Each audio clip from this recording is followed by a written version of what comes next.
Tonight, the Suicide Squad decides to replace Amanda Waller with the only thing more terrifying: governmental bureaucracy. Aquaman thinks he can honestly take down Swamp Thing. Okay. And Secret Origins finally gives us the backstory to Batman, because I swear to God we've never seen these people die in an alley before. All that and more tonight on the Not So New 52.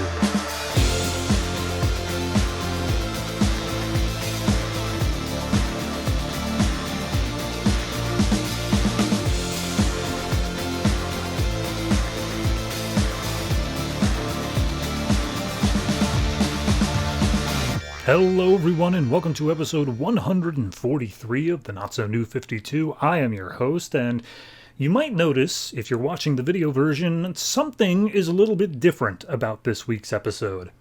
Well, let me explain.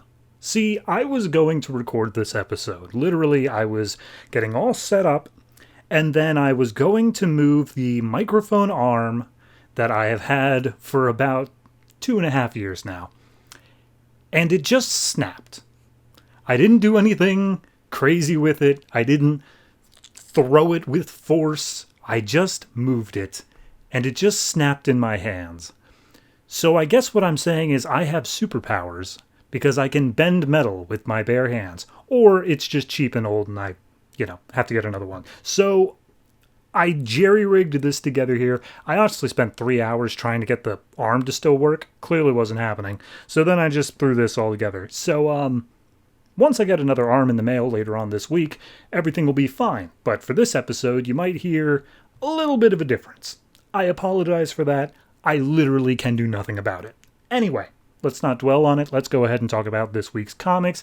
In no particular order, we have 14 different comics coming out this week, and those are Batman, Catwoman, Nightwing, Superman, Larfleeze, Red Lanterns, Aquaman, The Flash, Secret Origins, All-Star Western, Suicide Squad, Justice League Dark, and then our 2 weeklies, Batman Eternal and Future's End. Of note out of those, I think the only big one here, the only one that's part of an event is Superman. That is part 4 of the Superman Doomed storyline. But the other big ones are Nightwing and Suicide Squad, which are the final issues, which we're just waiting for Forever Evil to end. The big note of that is Nightwing is actually written by Tim Seeley and Tom King, which for those of you who know your New 52 lore are the writers on the next phase of Nightwing, which is Grayson. This is just a setup to Grayson. That's literally all the issue is. So be sure to tune into that if you're interested at all in hearing about Grayson. But beyond that, it's pretty much just a standard week here. So we will go ahead and jump right on into it with, of course, Superman Doomed.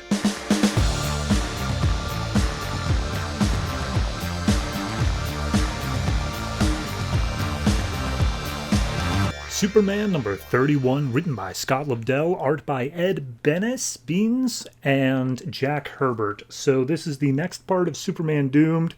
In the last part it was Batman Superman, which honestly doesn't really play that much into here, but all you need to know is Superman kind of just gave himself up and said, okay, try to fix me. So this is Superman. You see him all chained up, and he just explains to the audience, yeah, I fought Doomsday. Something's happening to me. We're trying to figure it out. And he's talking to Lex Luthor, who's basically saying, like, yeah, well, you're not quite dying, but you're going to wish you were. And we see that this is actually the prison that was designed to hold Lex right up until he just broke out. And we see that Cyborg, Lex, Dr. Shea Veritas, Batman, and Dr. Ray Palmer are all here. And they're all trying to figure out what they can do to help Superman. And all of them are basically like, Lex, maybe let's not say Superman is going to wish he should be dead. Let's do a little bit of patient care, And he's just like, look, all I'm saying is we have no idea if we can do anything to stop his transformation, let alone reverse it. So, let's just be honest with the man here. And then all of a sudden, there's a thing that they're calling the Doomsday Effect, which is this field that goes out around Superman and starts draining the life out of things. Cyborg apparently has some nanobots or something that is protecting them, and Batman's like, all right, well, we don't know how long that's going to last. So Cyborg, you go to the Watchtower, take care of things there, and we will figure out what we can from here. Dr. Shea Veritas, if you didn't know, is trapped at the center of the Earth. So she's only able to video call in, and because of the Doomsday Effect, she is like the call gets interrupted. So she gets super pissed off about that, and she's like, God, Superman saved me more times than I can count, and I have all this tech here that's like the best in the multiverse. If only I could get up there and save him. And she looks at this big jar of spores that were collected from the Smallville area, so I guess she has something she can work on. Speaking of which, at the prison, we have Lois Lane now arriving, and Wonder Woman meets her outside, and they have a little hug, and just like, oh, I'm so worried about Superman. Are you doing okay, Wonder Woman? She's like, I'm doing all right, Lois. Thank you for asking. So Lois goes in. Superman can hear the two of them talking, and he's like, I hate the fact that they're worried about me. That's literally just, I hate that so much. And we see him de-transform long enough for Lois to show up. And Batman's like, hey, Lois Lane is showing up. And Lex is like, seriously, bro? You really think that's best right now? And Lois is just like, yeah, don't worry about it. I'm cool. So for anyone who forgot during this event, or you didn't know, Lois has Brainiac powers right now. She's possessed by Brainiac. So she walks in. She wants an interview with Lois or with Superman. And Superman basically says, Lois, look, you should know the risks of what's going on here. I need you to tell people, get the story out there, that I'm not safe to be around right now. Don't have people trust me. And he's like, what do you mean? What are you talking about? And we see some like psychic thing, I don't know what, of like Lois with Brainiac looking skin just choking out Superman, just being like, you stupid idiot. You don't even, this Doomsday thing doesn't matter because you don't even know that I'm going to destroy the whole planet soon. And then some sort of psychic vision happens where Superman looks out at the Teen Titans because of Brainiac and just like, oh, Superman, how about you get out there and show them what you've become? And so he starts freaking out. Lex and Batman are like, oh, what's going on? And Superman says, the Teen Titans, they're in trouble. You have to help them. And Batman's like, okay, tell us where they are. But Superman's like, no time. And he just busts out of this prison he's being held in because, of course, he can. He's Superman. And he starts flying out to where the Teen Titans are. And Wonder Woman sees him fly out and just like, well, I hope that Steel can do something with that dude that we brought out of the Phantom Zone over in Batman Superman. So up in space, we get Cyborg just saying, hey, I'm still working on stuff too. Don't worry about it. And Wonder Woman's like, oh, thank you, but try to track him down right now. And then Lois is going to leave, and Batman's like, hold up, Lois. You whispered something to him. What was that about? And Lois uses her Brainiac powers and says, don't worry about it. And he's like, all right, have a nice day. So over in St. Louis, the Teen Titans are fighting against a giant robot monster named Detritus, which apparently showed up in Superboy at some point in like issue 4 or something. So yeah, they're just fighting against him. And they're doing the best they can, but then Superman comes in faster than anyone can even see him, and he just starts ripping apart Detritus every time that he goes by until finally he just explodes him. And Superman makes the point of saying, like, it's charging up its defenses, but it's not alive, and now it won't ever be alive again. So he destroys it. He's starting to grow out some more bony patches. He lands in front of the Teen Titans. He's like, did I help you guys? Did I do it? And the Teen Titans are like, okay, we're gonna leave. Something's wrong with Superman and we gotta bail now. So the Teen Titans all start running away, and Superman sees that they're freaking out, and so he gets up and leaves. He smashes through the St. Louis Arch, and he says, yeah, everything is wrong with Superman.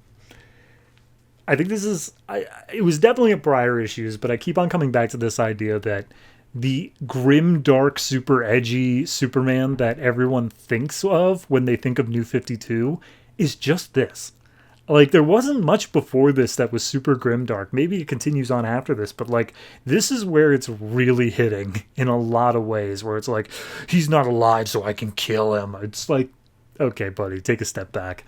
Beyond that, it's a fine issue. It's super quick to read. It doesn't feel like anything else is really happening, and that's the only reason I say it's fine. I actually, reading this, kind of didn't think Scott Lobdell wrote it, because it wasn't filled with the dumbest dialogue I've ever heard. That being said, there are weird moments, which definitely feels very Lobdell, but the rest of it's just kind of like, just the next part of the story. Honestly, it feels like a linking part of the story. Like, so whoever has the next part of this already had it scripted, and they just needed to figure out how to get Superman out of the prison again.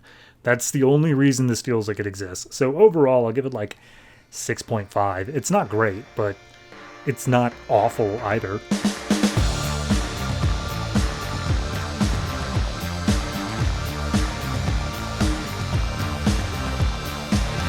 Nightwing number 30, written by Tim Seeley and Tom King, art by Mikel Janín, Javier Garrón, and Jorge Lucas. So, last issue was just the end of Nightwing. We wrapped it all up, it was done. Then all of Forever Evil happened, and now we have to put Nightwing in a new place. So, we open up 2 months ago in the Democratic Republic of the Congo, where we come across this group of killers, terrorists, hitmen, whatever you want to call them, called the Fist of Cain. And it's apparently a cult that, like, just likes killing people. And we see a bunch of doctors here, including a Miss Leslie Tompkins, who are treating some children out here, when all of a sudden the Fist of Cain shows up, and the doctor tells Leslie to run, take a kid with her. And he tries to make a stand, and the guy just quotes some weird song or something like that about frost on the wings of a dead angel, and then he stabs this guy to death. So Leslie goes running as best she can, but immediately she is stopped by a dude who's foaming at the mouth and the one dude from Jumanji. Yeah, and they're about to start attacking them, but then a couple more explosions happen, so apparently between them all, there's some sort of game as to how many they can kill, and they try to rob each other of the kills during this. So the kid and Leslie go out into the jungle. They get stopped by some girl. I don't think she even has a name. And she's like, hey, I'll gladly kill you. And she says, like, oh, well, the kid doesn't get me any points, but you'll get me plenty. So she goes to stab Leslie when all of a sudden lights fade out of her eyes, and we see that she's been shot in the back of the head by an arrow. And we see this other woman come up, and immediately Leslie's like, okay, yeah, it's just another one who's going to try to kill us. But this woman outstretches a hand and says, don't be afraid, I'm here for you. So at that point, we see her sprouting big purple wings and then just carrying them away to safety. And the next thing that Leslie remembers is some weird-looking red and black room. The woman is in there, as is a man whose face is just completely distorted. And they're basically just asking her questions about how cool she is. She's like, oh, you're so brave. What makes you go out and do such crazy, incredible things? And then she offhandedly mentions somehow during this interview about how she was the doctor who helped look after Bruce Wayne after his parents were killed. And she says, like, yeah, I don't know if I told them everything. I have no idea. The only thing I remember, like, I blacked out and I just woke up in a hospital with a headache. But, like, every time I close my eyes, I can see this symbol of a spider's web with an eye in the middle. I don't know what that means, and I may have told them that I know who Batman is. So I'm just making you aware of that, Batman. And we see that she's just recounting this story to Batman as she's back in Gotham at this point. So then we cut over to Wayne Manor. We see Alfred is very sad. He's making his way down to the Batcave via elevator, when all of a sudden the elevator locks up. And Alfred's like, Master Wayne, the elevator's stuck. Are you doing okay down there? And he's like, yeah, Alfred, I'm doing fine. Don't worry about it. Just head back up. And he's just like, oh, but like, during Forever Evil, Master Dick died. Are you sure that you're okay? And he's like, I'm fine, Alfred. Don't worry about it. Go away. And he's just like, all right. So he goes upstairs, and then we see downstairs in the Batcave, Bruce and Dick are there, and they are preparing to fight. And Batman's saying, look, we've sparred all the time. I just need to see if you're ready for this. So there's only one rule to this sparring match. You have to win. And Dick's just like, I don't know what's going on. What are we doing? And immediately Batman just starts attacking. And they start doing this thing where they have two different conversations. Batman starts it off by saying, I need you to stay dead. And immediately Dick goes off on this other like side tangent conversation, basically saying like, no, I can't do that. Like all the people in my life, Barbara, Jason, Damien, like, okay, Damien's dead, but regardless, I cannot stay dead. Like that's no, you're asking me to give up too much here. And Batman this entire time is basically saying like, okay, look, there's this thing going on. It's called Spiral. It is a group that is doing good things. They are fighting the good fight, and like all that's great and awesome. However, there is this underlying thing going on where it seems like they are trying to figure out superhumans' secrets. Like all the vigilantes and superheroes and all that, they're trying to figure out their secret identities for some purpose, and that's not okay. We can't allow that. So I need you to basically infiltrate them, get in there, and do it. And he explains that Dick's the only one he trusts because anybody else would mess it up. But Dick's like one person who theoretically could make this work. And they do the bit. This fight is brutal, by the way. It goes on for like 7 pages, and it's just everyone's bloodied and bruised. And so towards the end, they reconverge the conversations, and Bruce does a thing of why do we fall so we can get ourselves back up. And Dick's like, no. We fall because somebody pushed us, and we get up so we can start pushing back. So they finally come to terms here, and Batman's like, look, I need to know if you're up for this. Like, this is the whole point of this. And Dick says, look, I'll do this, but things will never be the same between us again. You're asking way too much here. It's entirely too much. And Batman's like, I get it, but it needs to happen. So Dick throws a haymaker, gets it in Bruce's face, and they sit down, and he says, all right, I won. So eventually Alfred comes down in the room. Dick's already gone, and Bruce is like, all right, sorry about that. Let's talk. So we see sometime later the setup. You can hear the spy music playing. We see, I think it's in like a train station or something. There's a man who's doing like some sort of performance art, and a guy stops by, and it turns out this guy's part of the Fist of Cain because he literally has Cain written on his fist, and he's about to kill this dude with a bomb when all of a sudden an excrement stick comes in and just knocks the guy out, and then he disappears into the crowd, never to be seen again. And then over Russia, there is a flying pirate ship where Dick is fighting against a pirate who's got a whole steampunk thing going on, and he crashes the ship into a building and manages to disappear. And then there is a sniper rifle trained on a crowd, and Dick comes in and stops him. And this entire time, it's got this voiceover over top that's basically saying, like, I'm Dick Grayson, I was Nightwing, here's my history, blah, blah, blah. I was Batman and all that, but now I'm something else. I'm something different because I'm dead, and I can do things that no one else can do. And we see him just, like, doing the whole spy routine, and, like, he hops on top of a car, and the car's got a bomb in it, and it goes off a cliff. And as he's, like, falling off the edge of this cliff, a ladder comes down. He grabs hold of it, and we see the ladder was part of a helicopter that the woman from the beginning of the story with Leslie Tompkins is like, well, we all know who you are, Dick Grayson, Nightwing. You're part of Spiral now. Come on in. So they extend the greeting card to him and say, we have a mission for you, and to be continued in Grayson, issue 1, whenever that comes out. I didn't actually check. Might be next month. It's okay. It's a solid, like, bridging the gap sort of thing. Obviously, this issue was needed, and I'm glad that we didn't just waste Grayson #1 to do it.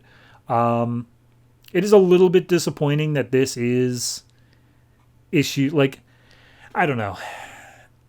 I wanted a little bit more of the Bat family reacting to Nightwing being dead if they were going to keep him dead for Grayson. Having this be just Alfred only, having like the little breakdown thing. I'm sure we'll get other books mentioning it, but honestly, I kind of don't want that. I wanted it all to just be self-contained because, like, back when Damian died, it felt like having just one issue of it felt so cheap, you know? If they just contained it to here, then it could just be like, okay, this is where we worked everything out. We can imply that it's happening in other books, but we don't have to spend a whole issue on it. There is actually somewhere online the original version of this before Grayson was going to be a thing, so I would highly suggest checking that out if you're interested. It's a very interesting story. Beyond that, it's okay. I'll give it a flat 7. I think my biggest critique is the fight scene with Batman and Dick just goes on a bit too long and it's a bit too wordy for me. So, yeah, that's about it. But whatever, book's done. We'll check it out in Grayson whenever that comes out.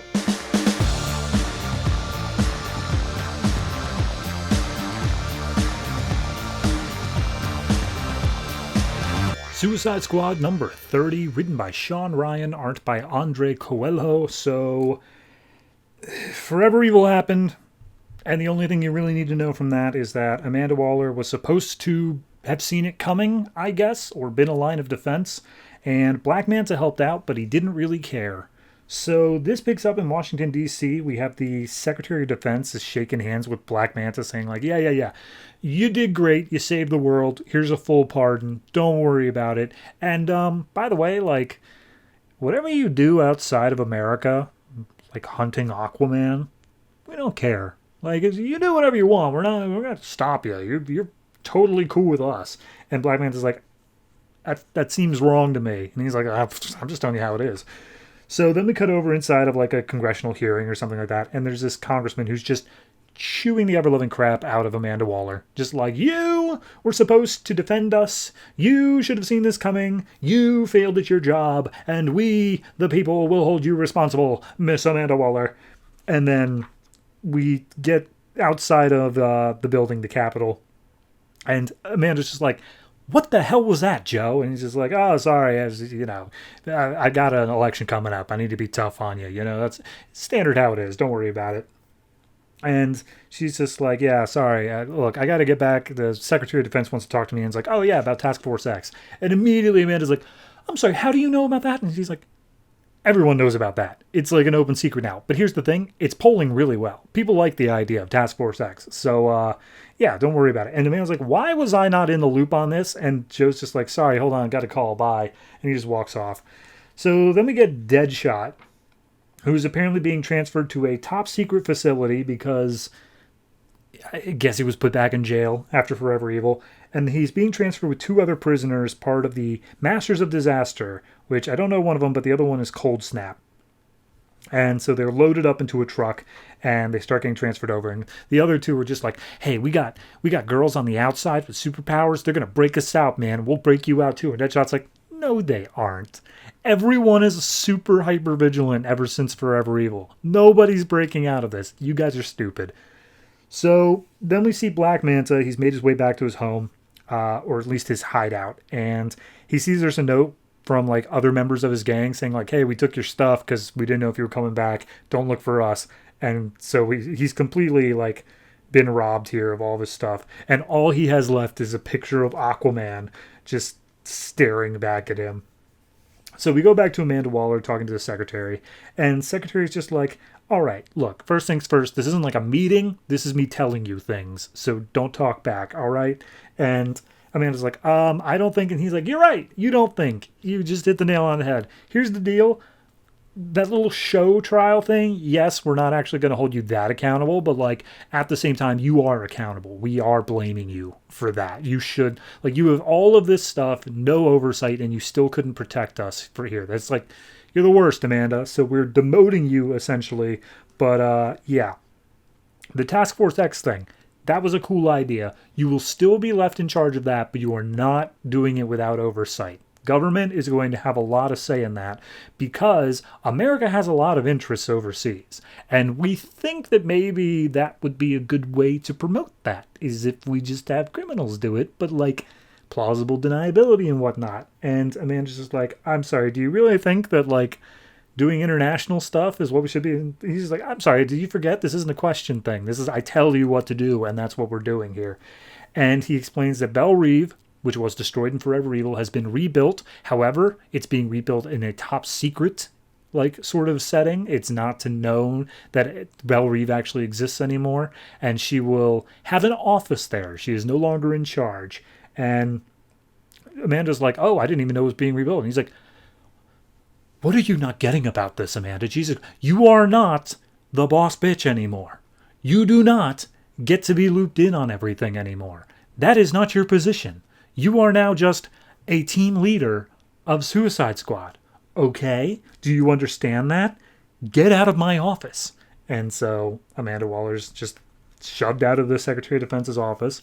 We see the truck carrying Deadshot and the other two are all of a sudden accosted by rain, and the drivers are like, okay, yeah, clearly this is them trying to break in, so let's go ahead and deal with that. So we see one of them named Heatstroke tries like blowing up the truck, but the truck just pushes through the fire anyway, and then a bunch of cops with jetpacks come in saying like, Heatstroke, please land and stay where you are. And she's like, oh, you'll never take me alive, coppers. So then there's a second one called New Wave, who apparently has water powers, and she's like, yeah, well, this truck may be able to deal with fire, but can it deal with a tidal wave? And then the truck just zaps her with some sort of special gun and like blasts her away, and she's just unconscious, so they just put her in her pod and say, all right, New Wave's taken care of, how's Heatstroke going? And so over in a nearby city, Heatstroke gets zapped with like a foam gun, a sonic gun. She lands. They then hit her with a foam gun, so she can't make fire anymore. And it's like, all right, we got her. And inside the truck, the like cold snap, and they were like, doesn't sound like it's raining anymore. I don't think they're going to get us out, man. And Deadshot's like, yeah, no kidding. So we then see Black Manta's at a McDonald's or, Big Belly Burger, whatever. And he's just looking up the menu. He's like, is this all there is? Is this it? And he's like, for the menu? Yeah, that's it. And then he just starts beating the crap out of everyone in this place. Just shoving faces into the wall, bloody noses, all that stuff. Two cops come in and they're like, freeze, stay on the ground. And Black Manta just surrenders. He's like, yep, all right, take me in. Yep, I did a bad thing. Put me in jail. So we go to a U.S. Postal Distribution Center. And Amanda Waller walks in, presses a button. Turns out this is the new Belle Reve. It's underground of this seemingly innocuous place.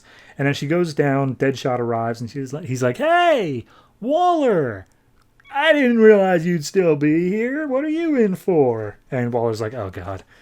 So Waller's shown to her office, and she's like, it's really small. And she's like, yep, it's standard. You have a standard office. And she's like, okay, well, guess I'll do my job. And then we finally cut over to Black Manta, who's locked up into like a black site cell or something like that. Secretary of Defense walks in being like, okay, well, that seemed pretty intentional, because I'm pretty sure 2 beat cops can't just take you down. So what's up, Black Manta? And he's like, when Aquaman died, I realized I didn't have anything else in my life. And now I'm not really sure what else I should be doing. So is that offer to join the Suicide Squad still on the table? And he's like, do you want to join the Suicide Squad? He's like, yeah, why not?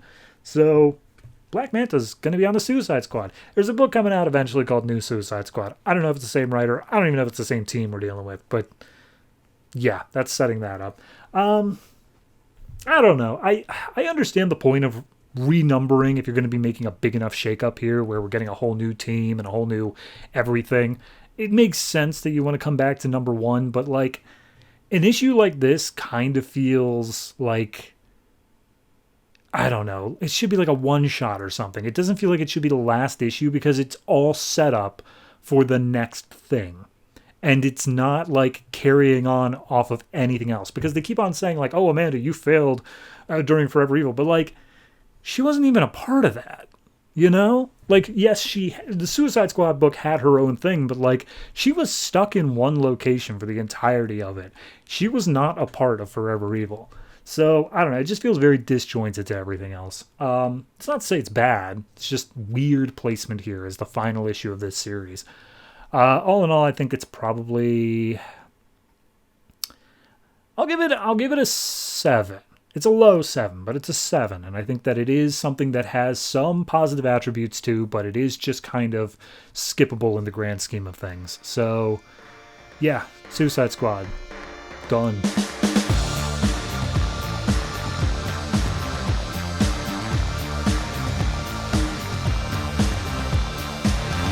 Batman number 31, written by Scott Snyder, art by Greg Capullo. So last issue, Batman showed back up. He's in the Savage City, Gotham, and he's ready to help out. So this issue picks up with Lucius Fawkes. He's just recording a tape for his son Luke, and he's like, I'm going to go challenge the Riddler today, and I don't think I'm going to make it. So I'm just leaving this little thing to say I'm very proud of you, son, and blah, blah, blah.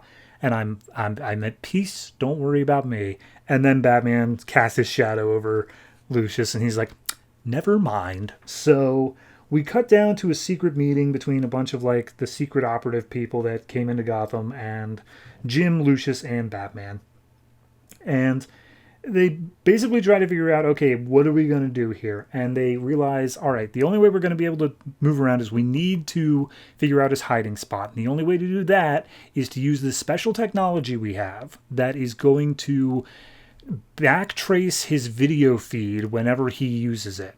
And immediately they say the issues with that is like it could take like 10 minutes to do that, and he's only ever up for like 3 or 4. There's no way to make it work. And Batman's like, you leave that to me. I've got an idea. Like, I'm gonna manage to do that. And they're just like, okay, all right, if you think you can handle it, we'll get the backtracing device hooked up onto the big TV thing in Gotham Central Square. And so Batman just makes his way over to the window, and he's just like, where are you going? And Batman's like, shopping.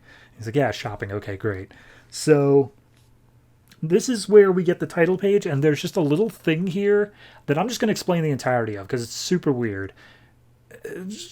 Bruce Wayne's teenage years, like in middle school, there was a teacher who like was picking on him and saying, hey, Bruce, here's a physics question. If you don't know how to answer it, nobody here gets to leave the classroom until you can answer it. And Bruce is like, please don't pick me. I don't want to talk at all. And we see through his eyes, like all of his classmates are like bloodied, and they're all like, you know, reminding him of parents and stuff, that these people who are relying on him, and he's failing them. And the teacher's just like, what's the matter, Bruce? For shame that you don't know this answer. And then at the very end of the issue, the teacher gets back home and the answer is burned in fire to his front lawn. And it turns out it was a trick question that he was asking, and the answer was 0. So that just happens. Anyway, main plot. Riddler gets on the TV and he tells everyone, like, hey, everyone, let's start a new calendar. How about that? I'll let you guys name the months. How does that sound? We're about 30 days into this, I think he says. So it's day 27, of course. So 27 days into this. Isn't that great? And we see Batman goes to like a sporting goods store and he makes himself a new costume. He spray paints the bat symbol on, and he switches out the gloves he was wearing for purple gloves. Because if you didn't know, Batman used to have purple gloves in the Golden Age. So as Riddler's saying, like, all right, well, if nobody's going to show up, then Batman rides his motorcycle that's got a big bat emblem, like out of steel on the front.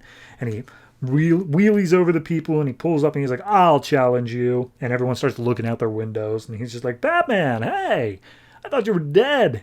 Cool, awesome, what's up? So right now Lucius and Jim are getting everything set up. Jim's climbing up behind the TV in order to get the device in place, and Lucius is like, oh, well, check it out, we'll go ahead and do that. And so Riddler starts talking, and he's just like, yes, you see, Batman, you are smarter than the average man here. I think I'm curious to hear what riddle you will offer me. What riddle do you think I cannot solve? Perhaps something to do with bats of these different regions or whatnot? And he's like, nah, something from Gotham. And he's like, ooh, all right, cool. So as they hook into the system, turns out that they underestimated. It's not going to take 10 minutes. It's going to take nearly 20. And he's just immediately, Lucius is like, let's bail. This isn't worth it. Like, don't do this. There's a pit underneath you with jackals in it, man. Don't fall into that. And Batman's like, I got it. Don't worry about it. Just keep going. So he's like, all right, I've got a real simple riddle for you, Edward. And immediately Riddler's just like, okay, like seriously though, how did you manage to show back up? And Batman's like, riddle time. There was a boy, and this boy, he was super smart, but nobody saw that. And so then he grew up and he started working for powerful people, but nobody saw how smart he was. And then he decided to try to take over the city, and he would wear stupid costumes and a stupid hat, and he wore green all the time, and he's embarrassing himself. And Riddler's just like, this isn't really a riddle, Batman. You're just being mean, but okay, all right. You want to do the psychoanalyzing thing? Fine, I'll do it to you. I'm pretty good at this. And he goes off and he's just like, I'm thinking, based off your muscle stuff and your fighting ability, you're ex-military. And in fact, you probably got dishonorably discharged and you had some insubordination issues. And I'm thinking all that's true. Am I right? And Batman's like, no, that's like not even close. And he's like, well, I don't believe you. I think you're lying. So bye-bye. And he presses the button, and Lucius and Gordon are like, oh god, no, we're out of time. Like, we still got like 10 minutes left. But Batman falls down into the pit. And Gordon says, oh, we got to help him. And Lucius is like, there's nothing we can do. We can't like climb down in the lion's pit. And he's like, you watch me. And Gordon jumps off of this like 300-foot building and lands in a subway station that's been flooded. Sure.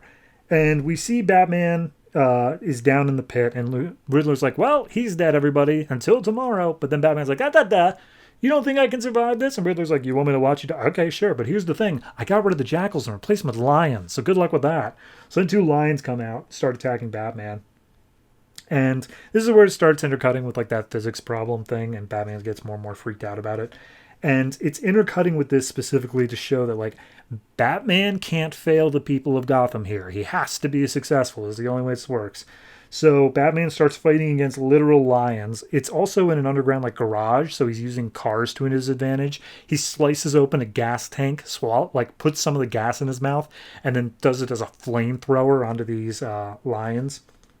And every time that like he looks like he's dead, Riddler's like, oh, well, guess I gotta go now, guys. But then everyone's like, look, he's still alive. And Riddler's like, oh, all right, fine, yeah. Okay, what now, Batman? What are you gonna do? Until finally he manages to like fight against both of these lions long enough. Lucius is just sitting back in his chair. He's just like, it's like 30 seconds left. We did it. We totally tracked down Riddler. Stupid idiot. And Batman's like, I got a real question for you, Riddler. Is that all you got? And we see that the backtrace worked. And at this point, Riddler's like, all right, well, here's a riddle for you, Batman. Everybody falls for me eventually. What am I? Gravity. And so he like somehow manages to tilt the parking garage so that all the cars start falling down onto Batman in the center pit area. Gordon, he came down into this. He knew where the pit led to. He's opened up a door for Batman, and Batman manages to squeeze out just in the nick of time. And then we get that thing with the lawn and 0 written on the freaking fire, whatever. So I like the issue. I like this, like the actual plot and like stuff that's happening. I really like the idea that Riddler completely misjudges Batman. Like he just completely wrong path. And you can see how he got there, but he's just totally wrong. And Batman's just like, no, you idiot. The only thing that like, it's been going on this entire 0 year like arc is this thing where we keep on cutting back to a memory or like some story or something of Bruce.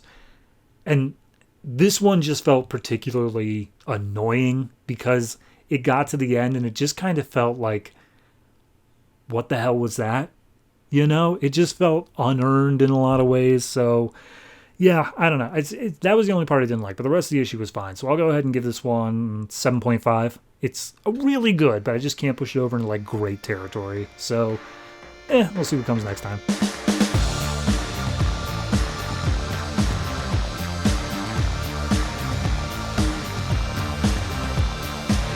Catwoman number 31, written by Nocenti, art by Patrick Olliffe, whatever it is. So, God, how do I even begin? There's a race of thieves going on, held by a person named Roulette. There is a prize at the end and also hostages. And then Catwoman has to go up against Mirror Master, and Mirror Master threw her into the mirror world. Okay, so we pick up there, and Catwoman is holding onto a wire back to the real world. She's totally disoriented, so then she just closes her eyes, and she hears 2 other people in here named Vice and Swindle.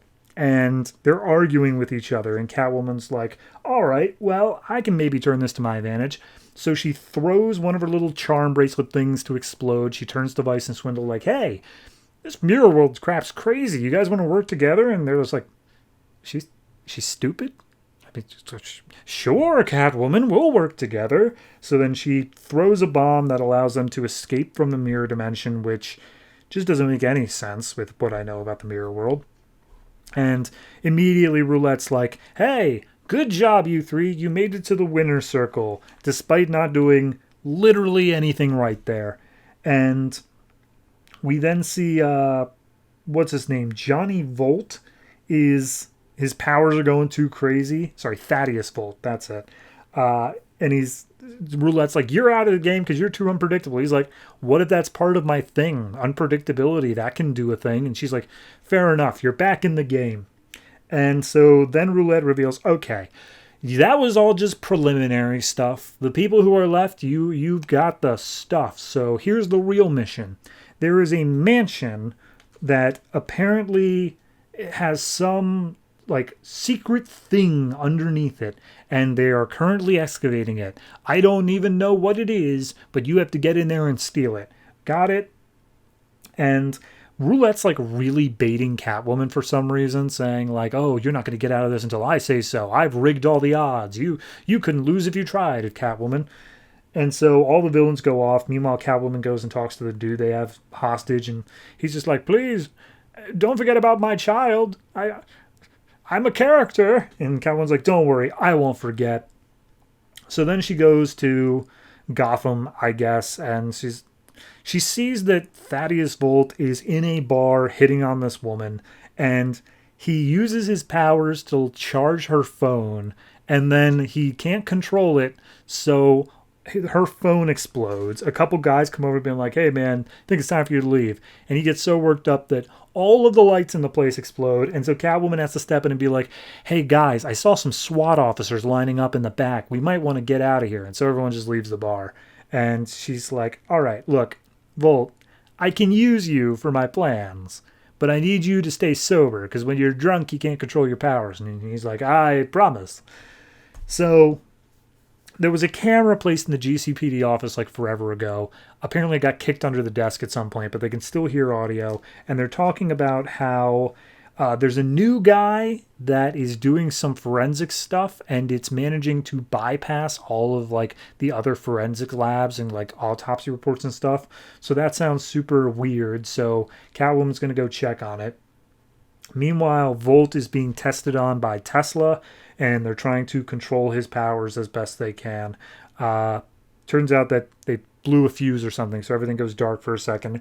Catwoman relates the first time that she came across a dirty cop, but like I swear to God, that's not even what the story shows. Like it's just her peeking into like a keyhole, and then some bodyguard says, "Hey, were you stealing from us?" And she's like, "No, I wasn't," and then it just ends. So Catwoman disappears during the blackout, and she goes to investigate stuff. Meanwhile, at that mansion, we get introduced to Miss Viceroy, who is the great-great-granddaughter of the person who owned this mansion, and she owns it as well. Turns out that there was a cavern underneath that has permafrost, so it's got all of these crazy things in it that are like perfectly preserved, including a giant golden elephant and a painting of her great-great-grandmother that looks exactly like her. And so then we go over, I swear to God, we go over for one panel. It gets a little location thing saying Gotham PD HQ. And it's just Selena saying, "I faked some credentials so I could get in." And then it goes down to the coroner's office.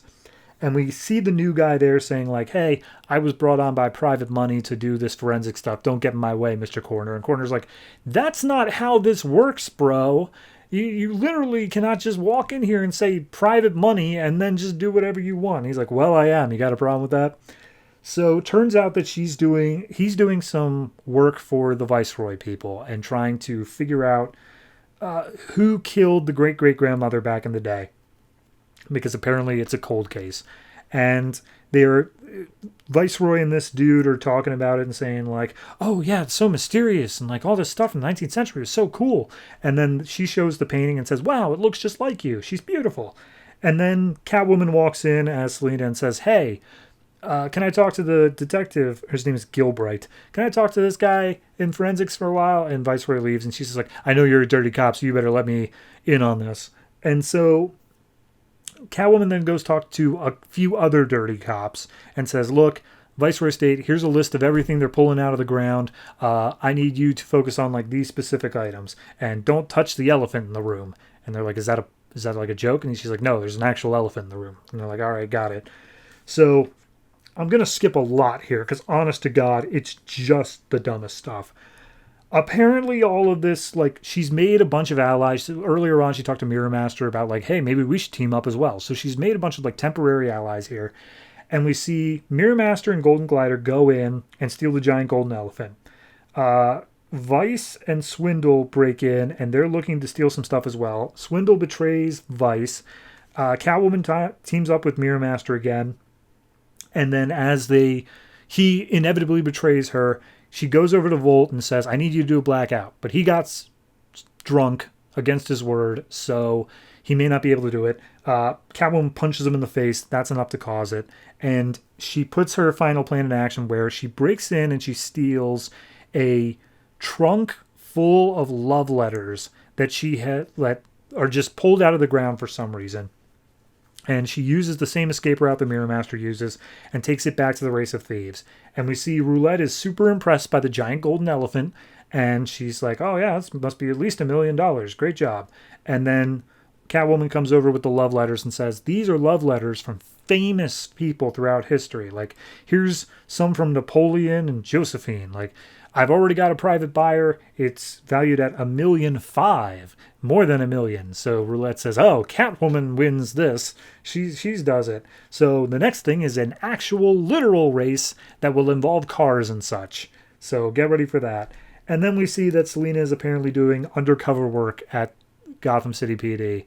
And I don't know if that's true or if that's like part of the race or if that's whatever, man. There's only so many times I could sigh with a very exasperated feeling in my voice because I whatever, you know? Like, it's whatever. It just doesn't even matter. So I'm going to give this one like a 5. Nope. I'm going to give this one like a 4. I don't know what we're doing at any point. And it annoys me as to how much this bounces around and just expects you to be like I feel stupid reading this book, but I know it's not my fault. And that's what annoys me the most here. So, screw it. 4.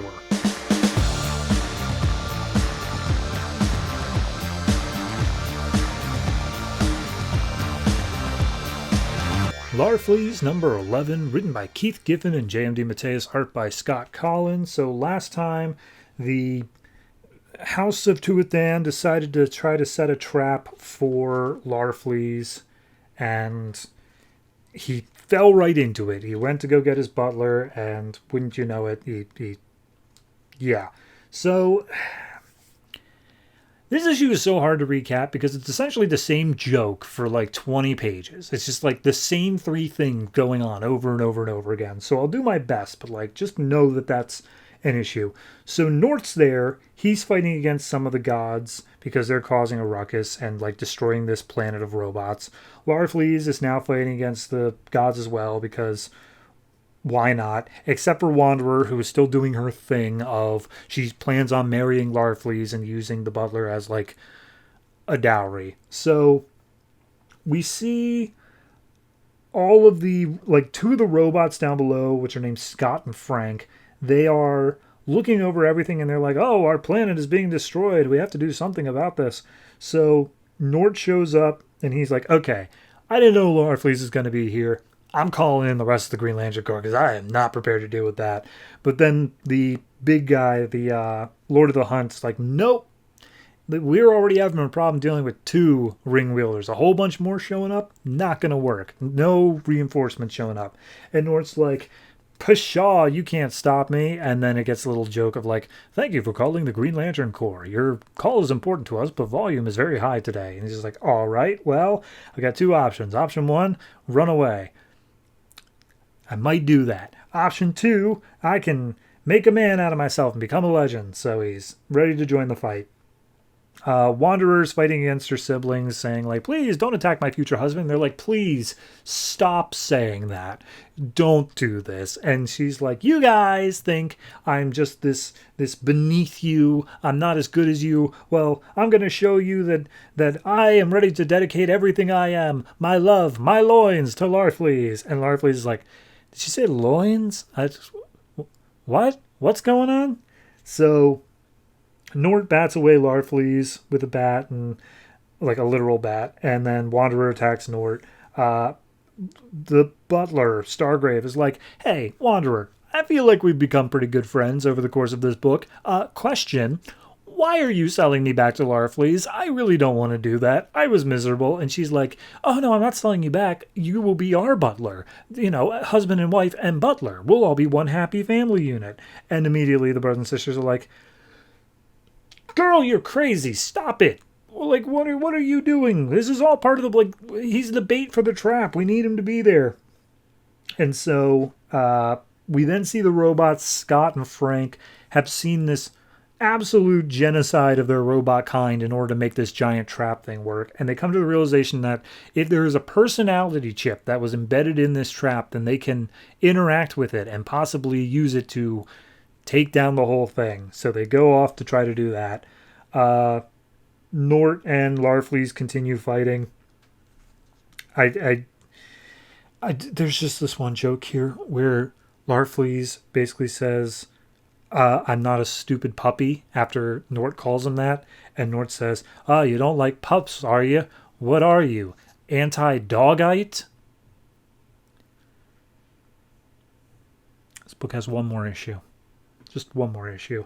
So, Wanderer starts attacking Dirge and Adora, and she basically is overpowering both of them, and she's like, what do you mean? Like, you can't beat us both. And she's like, watch me. And it's like, Dirge then it's like, well, you may be able to beat us separately, but you can't beat our powers combined, right, Adora? And Adora's like, peace, I'm out of here, bye. And then Dirge just gets her ass handed to her. Arata, I believe his name is teaming up with the Lords, saying like, hey, the ring wielders, they're a problem. We need to do something because they're going to like mess everything up if they continue fighting each other. And Lord of the Hunt's just like, yes, but we can take the rings of power as our own. And then he gets smacked in the face by Larfleeze. So he's about to go into like a bottomless pit. Wanderer grabs him, stops him from falling in. And she's like, my beloved. And he's like, nah, seriously, I'm not into this. And she's like, just give me a chance, please. I can give you the entire universe. And he's like, didn't all this start because you stole my butler? And she's like, okay, seriously though, I'm pissed off now. You're going to like love me and marry me, or else I'm going to cut off your nuts, man. So at that point, Nort steps up and he's just like, a neutering joke. Another anti-dogite. And it's like, don't, man. So the robots climb on top of the trap and they're about to do something. And then Larfleeze is just like, look, I own this planet, okay? I was given it by its inhabitants. And Nort's just like, I don't believe you. And so they go over to the robots and say, hey, tell Nort what you did. And Nort's like, did you promise him the planet? It's like, no, we said that he could he could have anything he wants. We didn't think he'd like claim the entire planet though. That seems unreasonable. And Nort's like, I don't know, it sounds like contract law to me, but he sounds perfectly within his rights here. You guys need to have better contracts. So Wanderer's continuing to fight Ardora, who I guess she caught up with, and she manages to knock her out. And so Wanderer's just like beating her chest. She's just like, yes, I am victorious. Come to me, my beloved. We will show true power of Larfleeze and his bride. And Nort's like, you don't want a part of that? Because that seems pretty hot to me. And Larfleeze is like, nah, I'm not getting married. I'm not doing that. So at this point, Nort says like, okay, look, robots, I'm not going to arrest you for falsely calling the Green Lantern Corps, but he does own your planet. Like, I don't know what to tell you there. So yeah, what do we do now? And Larfleeze turns to him and just like, what do you mean? He's like, well, I mean, are you getting married? He's like, no, I'm not getting married. I'm not a part of that. So then the robots get into the trap. They connect with one of the personality chips. It turns out that the personality chip is the ex-wife of one of the robots, and that these two remaining robots of Frank and Scott were like having an affair. Anyway, Lord of the Hunt grabs Wanderer and it's like, Larfleeze, I have your woman. And he's like, it's not my woman. Seriously, I'm not doing this. So at that point, we get Larfleeze and Nort talking to each other, and Nort's basically like, look, these guys, they're going to keep on causing problems. You want to maybe do a team up, fight against them? And Larfleeze is like, so be it. Consider us a team. So finally, she's going to be Nort and Larfleeze teaming up to fight the Lords of the Tuath Dan or whatever.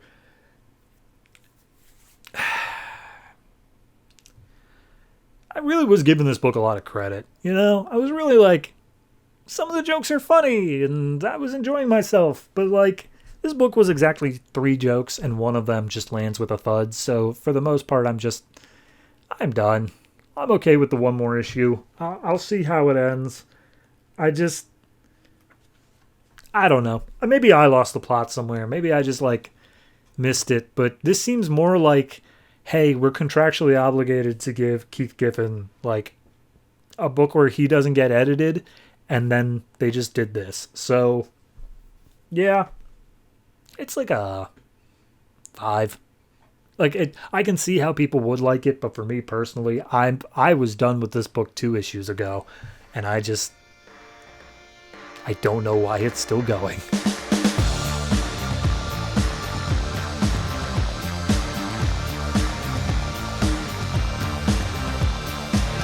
Red Lanterns number 31, written by Charles Soule, art by Alessandro Vitti. So, last issue was technically over in Supergirl, where the Red Lanterns arrived at a planet. The Judge was there. I think the Judge was introduced in this book.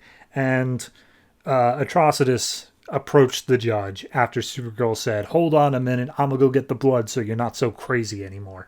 So Atrocitus walks up and he talks to the Judge and being like, hey, you are like a super powerful Red Lantern. I would love it if you came to my side. And he's like, I'm the Judge. Are you righteous? And he's like, oh, nobody's more righteous than me.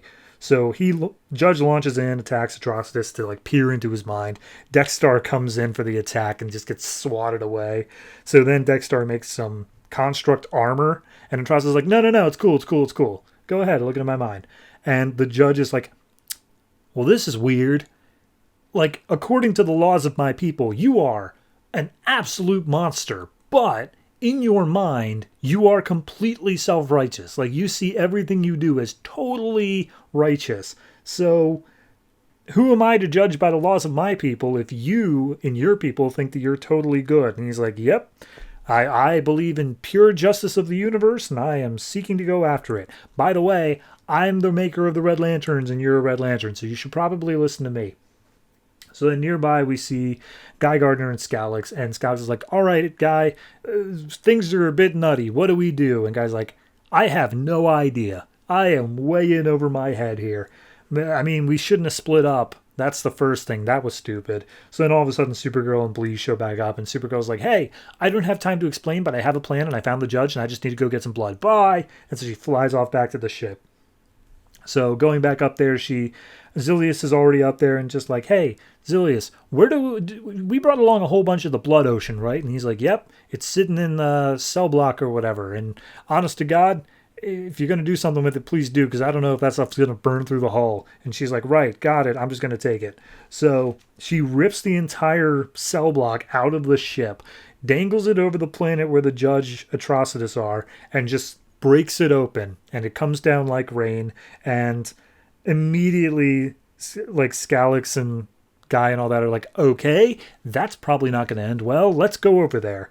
So the Judge getting hit by the blood immediately like passes out. Just, okay, this is becoming a normal Red Lantern again. Meanwhile, Atrocitus is like, oh my God. Is this, hold on, he like sticks out his tongue and he's like, this is the blood ocean. Those goddamn idiots. What did they think they were doing? I'm the one who controls the blood. So as it comes down, he casts like a weird spell thing in the sky using his ring, and it allows him to turn all of the blood falling down into a giant blood tornado. And Supergirl looks at all that like, oh, I didn't mean for that to happen. And immediately, Guy's like, all right, so let's take stock of this. He's using some crazy-ass blood magic to make a giant blood tornado that might destroy a whole lot more of this planet, definitely kill us. And he also knows that we're here now.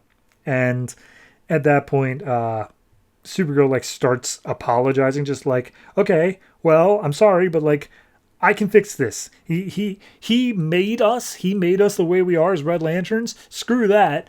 He needs to pay for that. So Supergirl unleashes her heat vision and catches the blood tornado on fire. And Atrocitus and Dexter are like, Jesus Christ, they are a bunch of idiots. What the hell are they doing? I mean, I can't control the blood if it's on fire, I guess. And then Bleeze just straight up backhands Supergirl, just like, control yourself. I know you're a Red Lantern, but Jesus Christ, can you think for like half a second? Instead of a blood tornado, we now have a giant fire tornado made of blood that's going to tear apart this entire planet. What are we gonna do? And Scalix comes to mind and says, wait a minute, hold on. Atrocitus made all the rings. A piece of him is in all the rings. Atrocitus can do blood magic. We all have rings. We all have pieces of Atrocitus. We can do blood magic. So they all hold hands and they all focus. And Scalix apparently has been watching Atrocitus do blood magic, so he has a loose idea as to what he's doing. And they all manage to control the blood tornado and send it up into the upper atmosphere, where it will no longer be a problem. Except the planet has, like, pretty much essentially been destroyed now. And Kara once again says that she's sorry, and Guy's just like, look, this is all our faults. We messed up pretty bad here, but, like, right now, I'm going to go kick Atrocitus' ass. So the judge comes to. She's now sentient again. She looks at all the chaos she's caused. She's like, oh, God, what have I done? And Atrocitus is like, exactly what you should have done. You were awesome. I want you to keep doing that under my watch. And then the rest of the Red Lanterns come in and say, no, no, no, no. Judge is coming with us. And immediately Atrocitus is like, I have Rancor. And it's like, we know. We know you have Rancor. He's like, but I have Rancor currently under guard. And if I don't show back up with the judge on my planet, Rancor will die. That's just going to happen. Dead man switch. And immediately Bleeze is pissed off about this. And Atrocitus is like, no. You had a chance to die with him and you ran away. You shut up. You don't even matter anymore. So he then says, I do have a deal where I will give you Rancor back. But that is only if you let me have the judge. Judge goes with me. I get back Rancor. I swear a blood oath. That is definitely going to happen. And before a guy can say anything, the judge is like, no, look, I'm a judge. I want to see this through fairly. I've already seen inside of Atrocitus' mind. I want to see what their deal is. And then I will make my decision, okay? But that comes down to me. And Bleeze is just like, but then Rancor's going to die if you're coming with us to see how things are, right? And he's just like, I mean, yeah, probably. That's probably what I'm going to do. So Guy and Atrocitus have a standoff. And they're just like, yeah, all right. We're not at war yet, but it's coming. And you're going to know when I declare war on you, Gardner. And Gardner's like, do you know how many people say they're going to take me down? Do you understand how many times big dumb idiots have said that? And I'm still here. So bring it, you red bitch. So at that point, Atrocitus flies off. The people of this planet come and approach the remaining Red Lanterns. And they're like, hi, please leave. Well, we can't make you do that, but please leave. And then Kara's like, we could help. And he's like, please leave. And Guy's like, yeah, no, that's fair. All right, everyone, let's go. So all the lanterns and the judge fly off. And Scalix is like, all right, so what are we doing? What's up? And Guy says, well, number one priority, we're going to get Rancor back. So, yeah, that's cool. It's an enjoyable issue. I think it's the end of the arc, if I believe the way that was properly. I like the judge's decision here. It would have been a bit too easy to just say like, oh, I'm going with Atrocitus, or oh, I'm just going with the other Red Lanterns. I like the idea that they are fair and impartial and they want to see what both sides have to offer. So yeah, no, it's going to be a little bit of a moral test for the Red Lanterns to see if they are actually more pure of heart and like able to do justice better than Atrocitus does, because obviously Atrocitus thinks he's in the right 100%. So yeah, I'm going to give this one a 7.5. I did actually really enjoy it. It's a great moment between Guy and Atrocitus, and it just looks like it's going to build up from there. So yeah, cool story.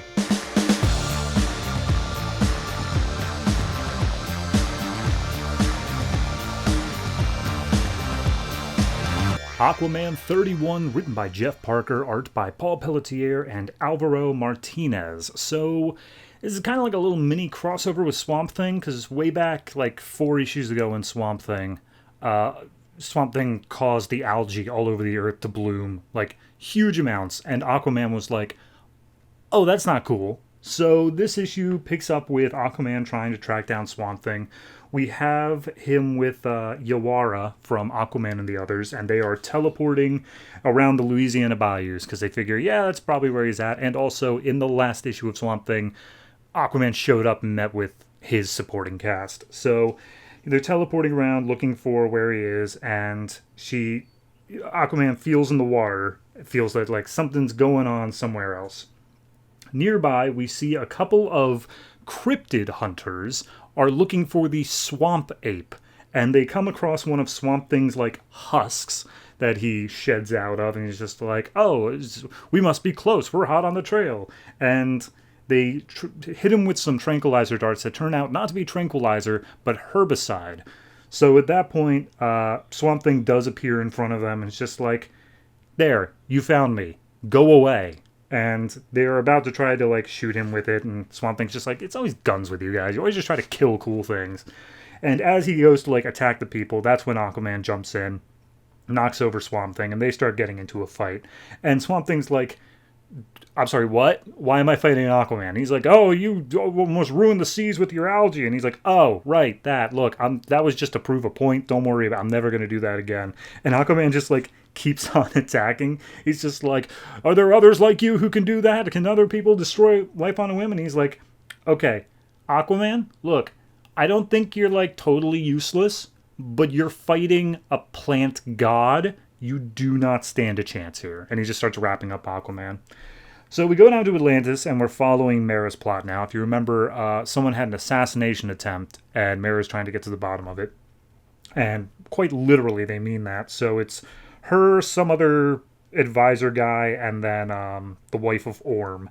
And they are heading deeper and deeper down through Atlantis's sub-tiers, because as you go down deeper, they get more traditional and more paranoid and xenophobic. So they start heading down, and the advisor guy is just like, look, I recognize that these people have problems, but, like, everyone can trace their family back to here. Like, this is something that's needs to be respected to some extent. So they end up finding a hidden tunnel thing. The one guy opens it up, and they start swimming in. And he's questioning, like, hey, look, I understand you want to get to the bottom of this assassination thing, but why do you have Captain Tula, Ocean Master's, sorry, not wife, sister, here? That seems incredibly stupid. And she's just like, whatever, I'll figure it out. So they arrive at this new place that is, like, super deep down. There's a bunch of bioluminescence and anglerfish and stuff like that. And one of them, apparently they all call it the below, but the people above call it the underrealm. So as they're there, someone just immediately recognizes Mera, being like, you, usurper, die, and sticks to some electric eels on her. And Mera's just like, I don't want to fight you, but I'm not going to just sit here defenseless. And so she bats away the electric eels and shocks the guys who cast them at. And then she starts questioning. She's like, who planned the assassination attempt? And then a bunch of other guys show up. They've all got, like, spears and stuff. And just like, you can ask anyone down here. Everyone down here hates you. But now you've done us the favor of coming down here yourself, so we're just going to kill you. And they've got giant crabs, so that's neat. Anyway, back in Louisiana, Swamp Thing starts walking away from Aquaman, just being like, all right, I'm going to leave, bye. And then Yawara jumps in and starts trying to attack him. And he just ties her up as well, just being like, Jesus Christ, how many of you guys are there? And Yawara's like, I remember stories of you. The swamp, like the jungle god of the Amazonians. It's like, nah, that's the guy who came before. Like, seriously, I'm doing good things, guys. I respect animal life and human life and whatnot. I'm not going to wipe it all out, okay? Just let me do my job. And at that point, Aquaman, like, collapses a little bit, and Swamp Thing's like, did I kill him? What? I thought he was able to take it. But it turns out he was actually just commanding the nearby gators, because they are technically aquatic life, and the gators come and start ripping Swamp Thing to shreds. So Aquaman and Yawara bust free. Swamp Thing's head is inside of a gator's mouth. He's like, okay, I'm going to try to explain this one more time to you. I'm not just a dude in a body. I am an actual plant god. I am all the plants. And so then the entirety of, like, the Louisiana Bayou just raises up into a giant kaiju-sized Swamp Thing. He's like, I am a force of nature, and I promise you I'm not going to mess with the algae again. Do you get that? And immediately Aquaman's like, well, what about off that reef in the South Pacific? There's a huge bunch of plant life that's ruining everything. And Swamp Thing's like, what? Hold on, let me check on that. And so he, like, senses it. He's like, oh, that is weird. No, that's not me. I'm gonna go deal with that. And then he just fades away and drops Aquaman and Yawara down to the ground. And Aquaman's like, well, guess I showed him. And finally, our last thing here is we go to the Triton base, where obviously that one scientist was doing weird genetic experiments on that guy who got injured. Stephen Shin finds out about it, and he's like, oh, no, this is way out of hand. There's no way we're going to let this happen. So he goes and confronts the guy, and the guy's like, but you don't understand.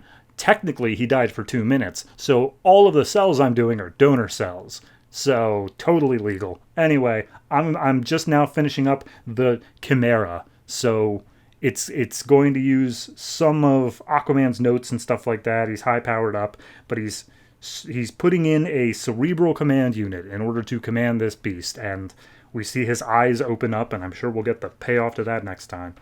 Also, tune in the next issue of Swamp Thing, because apparently the crossover continues there.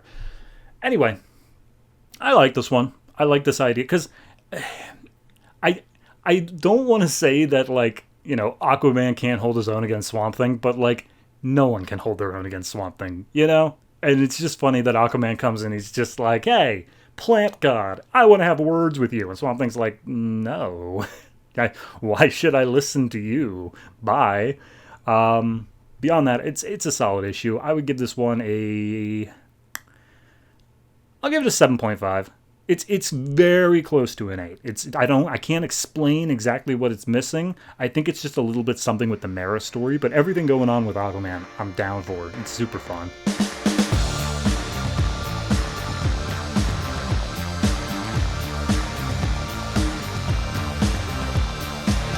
The Flash number 31, written by Van Jensen and Robert Venditti, art by Brett Booth. So last time we had a whole thing of time-traveling Barry going back and setting the timeline correct because everything sucks in his future.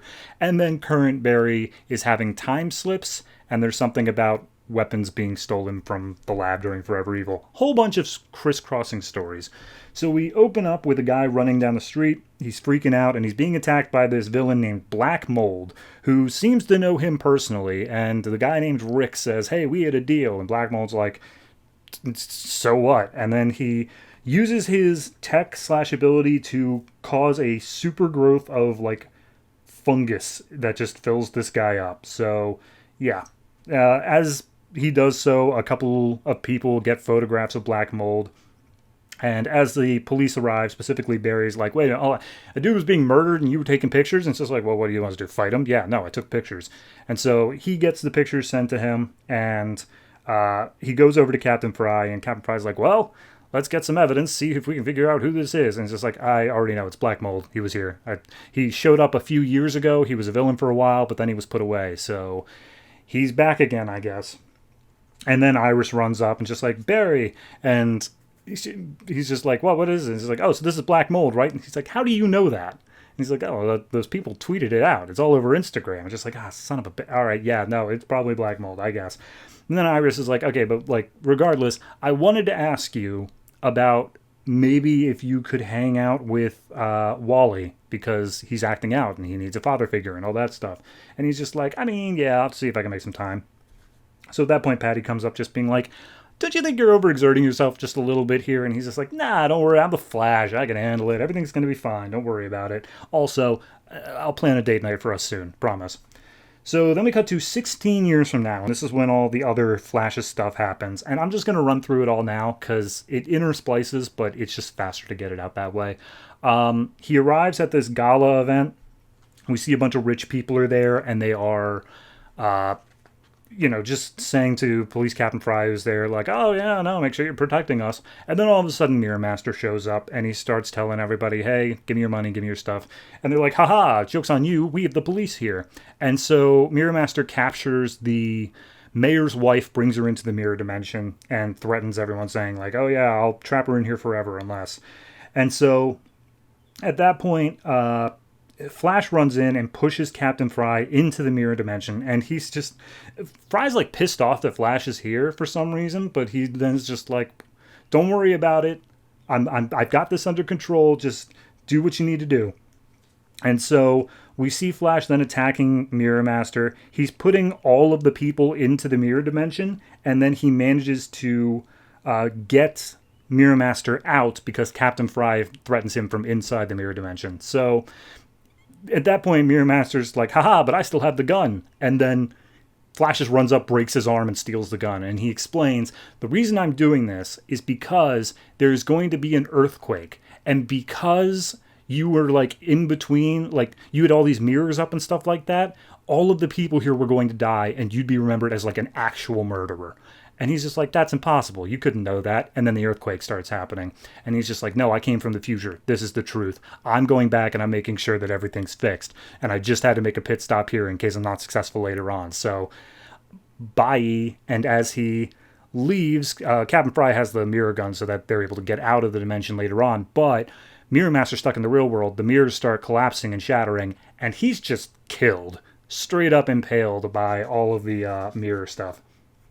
So we go back to the present day, and we see Black Mold's gear was originally in the evidence room. It got stolen at some point during Forever Evil, and he's like, that's the second time that's happened.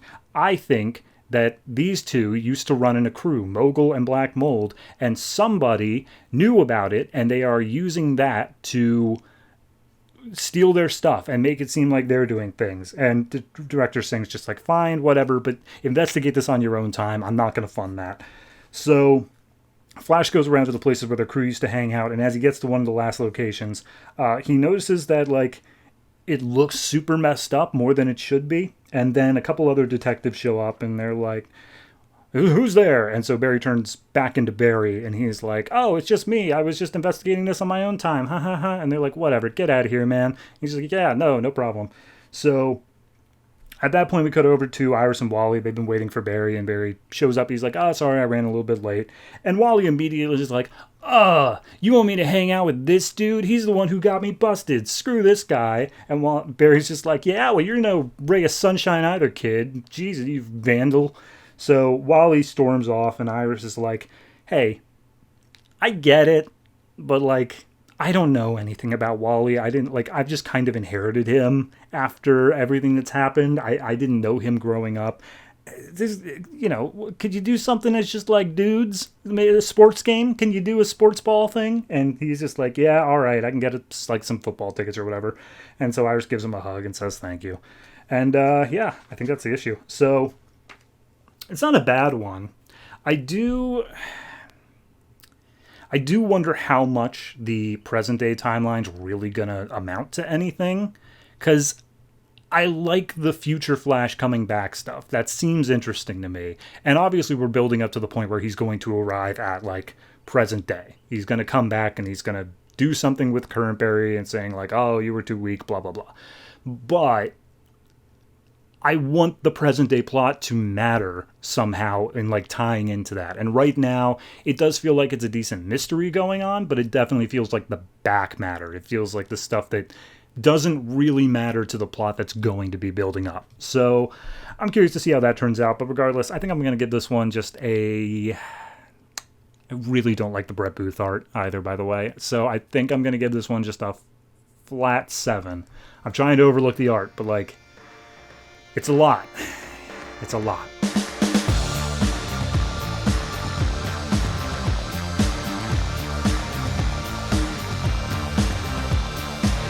Secret Origins number 2. This is, of course, an anthology series, so I will get each of the writers and artists as we come up. But this one has Batman, Aquaman, and Starfire. So picking up with Batman, this is written by Ray Fawkes, art by Dustin Nguyen, and we see it's just 0 year. It's just 0 year in the interstitial stuff that like you already know. So we see Bruce sitting in the foyer, year 1 style, and he's like, oh, I failed you, father. What did I do wrong? And we cut to the alleyway and the gun, and Bruce is like sitting there in shock as his parents are killed in front of him, and he keeps blaming himself. He keeps saying like, oh, I should have been able to do something, and I can't believe, the last things my father said was pleading for the guy not to do anything. So we see, he essentially breaks down. He's stuck in shock, parents' funeral and all that, and he's just feeling powerless overall. And in one point, Alfred comes up, and Bruce is like, look, I've been through a lot. I'm not just a kid anymore. I don't believe in fairy tales, but I do believe that if I could have anything, it'd be a world where nobody dies like they did, and that's what I want. That's what I want to aim for. I just don't know how yet. So then he disappears. He goes on his trip. And I do like the one part of the story here where it explicitly says that as Bruce is training, he's expecting to come back to muggers and gangsters and criminals. he doesn't expect to come back to the monsters that Gotham City ends up producing, like the different tier of criminal that ends up existing. So we see 7 years ago, he gets trained by some dude in sword fighting. It might be Ra's al Ghul, but regardless, it's just he manages to get one up on the trainer. And so he gets back to Gotham, and then 0 Year happens, and Red Hood gang just kicks the ever-loving crap out of him as Bruce Wayne, and Red Hood 1 is just like, pshaw, you never should have come back, you were never a threat. And so we see him drag himself back to the manor. Alfred, like, stitches him up a little bit, and he's like, I don't know what to do, what do I do, father? And then the weird holographic orb thing activates that shows him the cave and all the bats flying, and he says, yes, of course, I shall become a bat.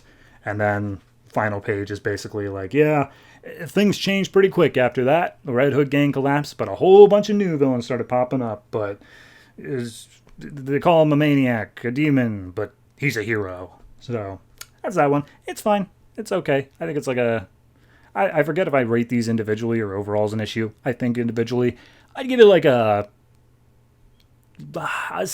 give it a 7, but it's like the lowest possible. It's a flat 7 because we know it. It's the alley thing. Maybe just do something a little different there. So then we go to Aquaman, which is written by Jeff Parker and Paul Pelletier on art. And we get the backstory where Aquaman is talking to his mother in the sense of all this is placed in that sort of like, oh, it's you showed up one day, my father was out saving someone who was out in the squall, and then he fell overboard, and then you saved him, and then you started a family, you fell in love, and I reckon that I was pretty happy back then too, for as much as I can remember, but then one day you disappeared, and then shortly after that, I was swept out to sea, and my father was worried, but I was totally fine because I had powers. And so he brought in Stephen Shin to help analyze them, but he made sure to keep everything secret. And then we flash forward to Aquaman, Arthur, of course, graduating high school.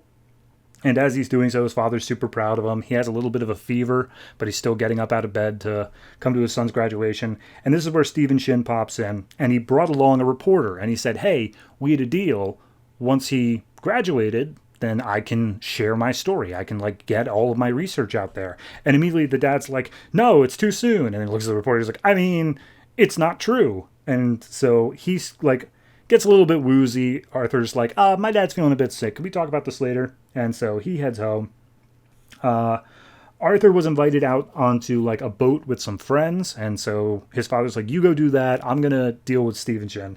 And he just goes down into Shin's lab, which was all kept on at the lighthouse for secrecy purposes, and just starts destroying everything. He throws it all into the ocean.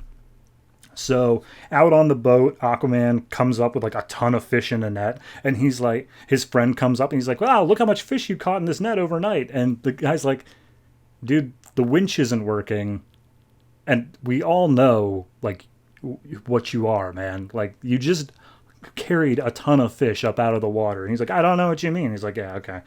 But then all of a sudden there's a distress signal. There's apparently a plane going down nearby. It's into the water, and a bunch of ships are racing out to go get to it, but it's already sinking underwater, so that's a problem. So Aquaman dives in. He manages to get the plane up out of the water. He lifts it up over his head, and then everyone's like, oh my god, he's super strong, and that's the lighthouse keeper's son. And so Aquaman just runs off. So meanwhile, Stephen Shin, distressed that he doesn't have any of his research anymore, goes to a treasure hunter and says, I just need you to get it. Don't hurt anybody. Just go and get it. And we see as Aquaman arrives home, the man who will become Black Manta, no spoilers there, the treasure hunter, is stealing a vial of blood from a safe that was not destroyed. And Arthur's father's like struggling with Black Manta, and Arthur just backhands Manta through the wall. And Arthur's dad collapses, and he ends up dying. And Arthur doesn't wait for any sort of autopsy, no coroner's report, anything like that. He goes out, he starts asking for names, going full Batman, and finally he gets the name of the boat that he goes out onto the ship, and he finds the guy on there and just starts strangling him. He's just like, why did you kill my dad? Why? Turns out, though, he wasn't strangling Black Manta. He was strangling Black Manta's dad. And Black Manta comes onto the ship and sees this and immediately swears revenge. Immediately says, you killed my father. I will have my revenge. So Aquaman then, he's accosted by locals. He decides to leave. He comes across other Atlanteans. They welcome him into his culture. Finds out that his mother was a queen. And so he's like, okay, that's cool and all, but I need to go do my own thing. So he goes off, finds the others. They have adventures. And then eventually Justice League #1 happens. And he joins the surface world to help fight against Darkseid and whatnot. And finally, he comes down here and he says, look, the whole reason I'm telling you all this, my whole life story, is because when Dad died, he had one specific thing that he wanted me to tell you, and that is he never stopped waiting and he never stopped loving you. And then Aquaman swims away. So I like it. I think it adds a little bit of context. Especially with the others going on now, I like that we get a little bit of an adjusted timeline to say where that fits into things. So I'll go ahead and give this one it's a 7. It's okay. It's fine. It's, again, so many of these are very hard to stand out as anything fantastic. I think that it's definitely just something where, okay, I understand it now.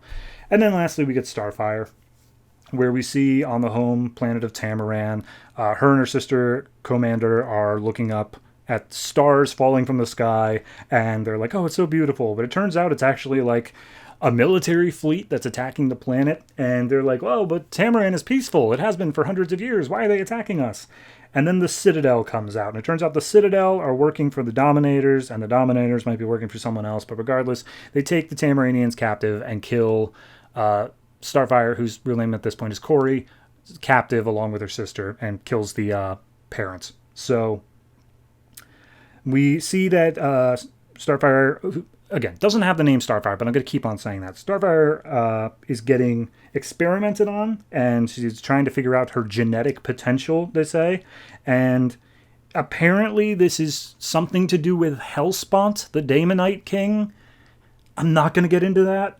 But regardless, in order to maintain their rule over the people, they enact Commander as the queen that is essentially just a figurehead, and they say, all right, but Starfire, to show you that your future is lost, she will be sent to like slave colonies. She's being taken away from the planet forever.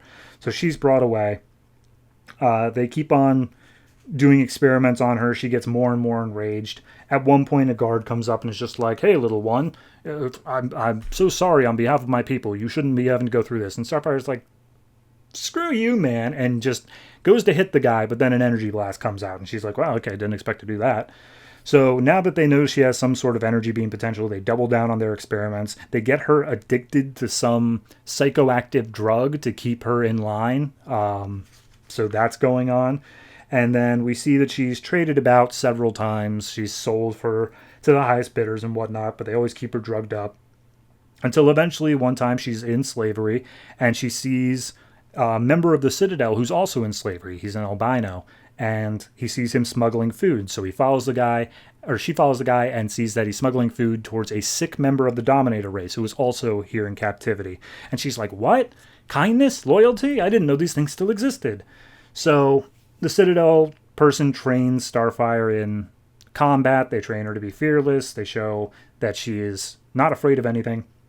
And finally, Starfire uses her powers again and is starting to control them. So at this point, she goes up after the slave owner, and the slave owner's like, what? What are you going to do? You can't do it, you're a slave. And she's like, no, I'm not. And she attacks the guy, and all the other slaves on the ship revolt. And the name of the ship was the Starfire. So she took that as her name, and now she roams the galaxy as Starfire. The end. I mean, I've read worse from Scott Lobdell, I'll say that much. It's not a bad issue. It's just nothing new. You know, everything that was established here has already been established throughout the entirety of New 52. I'm used to all of it. I think the only thing that might be like slightly new is the before the planet was attacked stuff. But that's like a page and a half. So all in all, I think it's an okay issue. I am going to give it like a 6.5 though. It's just a little bit of Lobdell's like, oh yeah, like the super hot alien chick is in slavery, and you see her tattered clothes all the time, and she's high on drugs all the time, and it's like, hey, you're just feeling a little bit mean, Scott. You just treat the characters with a little respect, okay?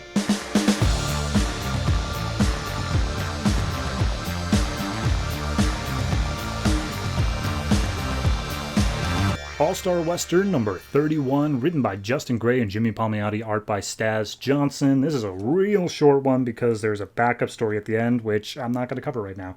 So, last issue we had Tallulah and Jonah get ambushed in a bar by a gang. They got all their guns drawn, and immediately they're just like, that's all you brought? You don't stand a chance. And they're just like, excuse me, we completely surrounded you. Give up now. Clearly you're outmatched. And Jonah just like throws a punch at one of the main guys, and whole fight breaks out. It's a whole big thing. I won't get into all the basics of exactly what happens, but I will say that Tallulah Black takes the key that she had earlier and drives it into this one woman's eye, and she's like, oh, don't worry, I'm not going to kill you, but like I am going to take you out. And they're just like, Jonah is just killing them. Tallulah is like needlessly cruel to this one woman.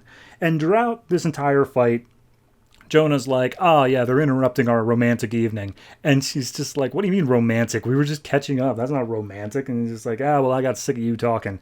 And she's immediately just like, what? What is it with men and not wanting to talk about like what's going on with them, you know? And Tallulah calls him out saying like, oh, you only ever want to get me in bed. That's the only thing that you ever want to do. And Jonah's like, yeah, you're a real delicate flower. And he's just like, how dare you? I am a beautiful, delicate little flower. So as this fight's going on, someone goes to get the sheriff. Sheriff comes up to the saloon as the gangsters getting thrown out one by one. And he steps up and he looks inside.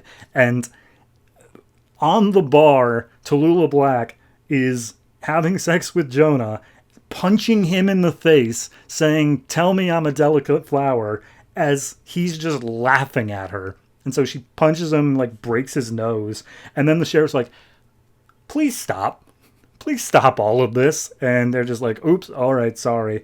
So they get up, they get dressed, they explain what happened, that it was Killer Bee killed.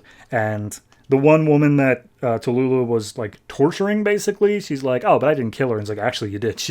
She's dead now. So good job. So the one guy, or Jonah basically says like, all right, so what do you want us to do? And he's like, get out of my town. Clearly, your guys are troublemakers. And they're like, all right, fine, let's go. However, she calls him Jonah at the end of this, and the sheriff's like, I'm sorry, Jonah Hex? You don't look a damn thing like Jonah Hex. And, you know, he is the no scar now. And he's like, yeah, sorry, it's a long story. But he's like, well, I don't think you are Jonah Hex, but if you want to, like, don't use that name because he's a wanted criminal. And that's where Jonah's like, I'm sorry, I'm a wanted what? So they go down to the sheriff's office and get the wanted poster.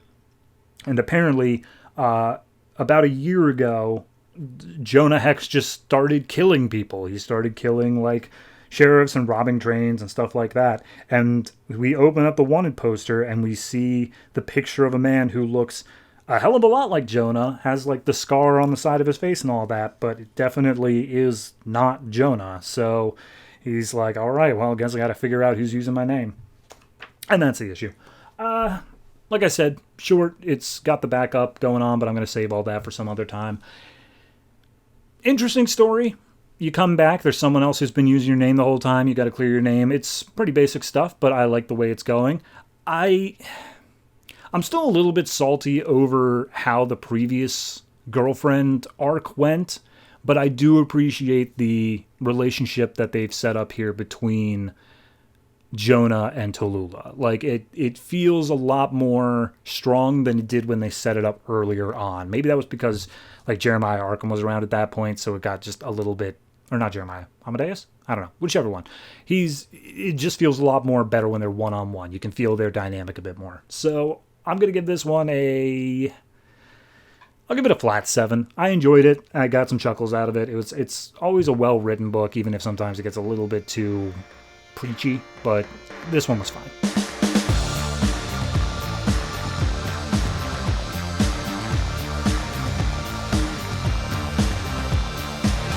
Justice League Dark number 31, written by J.M. DeMatteis, art by Andre Guinaldo. So last issue, big thing that happened was Nightmare Nurse all of a sudden collapsed, and then when she came to, she's like, I'm not Nightmare Nurse. My name is think it's like Alicia or something like that. So we open up this issue in a weird gray, like foggy realm, and there's this weird, like three-headed demon that's like, oh no, I have to get back. I have to get back to the House of Mystery. So we cut over to the House of Mystery, and Zatanna, Deadman, and Swamp Thing are all looking over this woman who says her name is Alice Winter, and she's like, I'm not Asa, however you want to call it. I'm not Nightmare Nurse. That monster stole my body. You have to help me. And she's apparently burning up with a fever. She's like, passing out.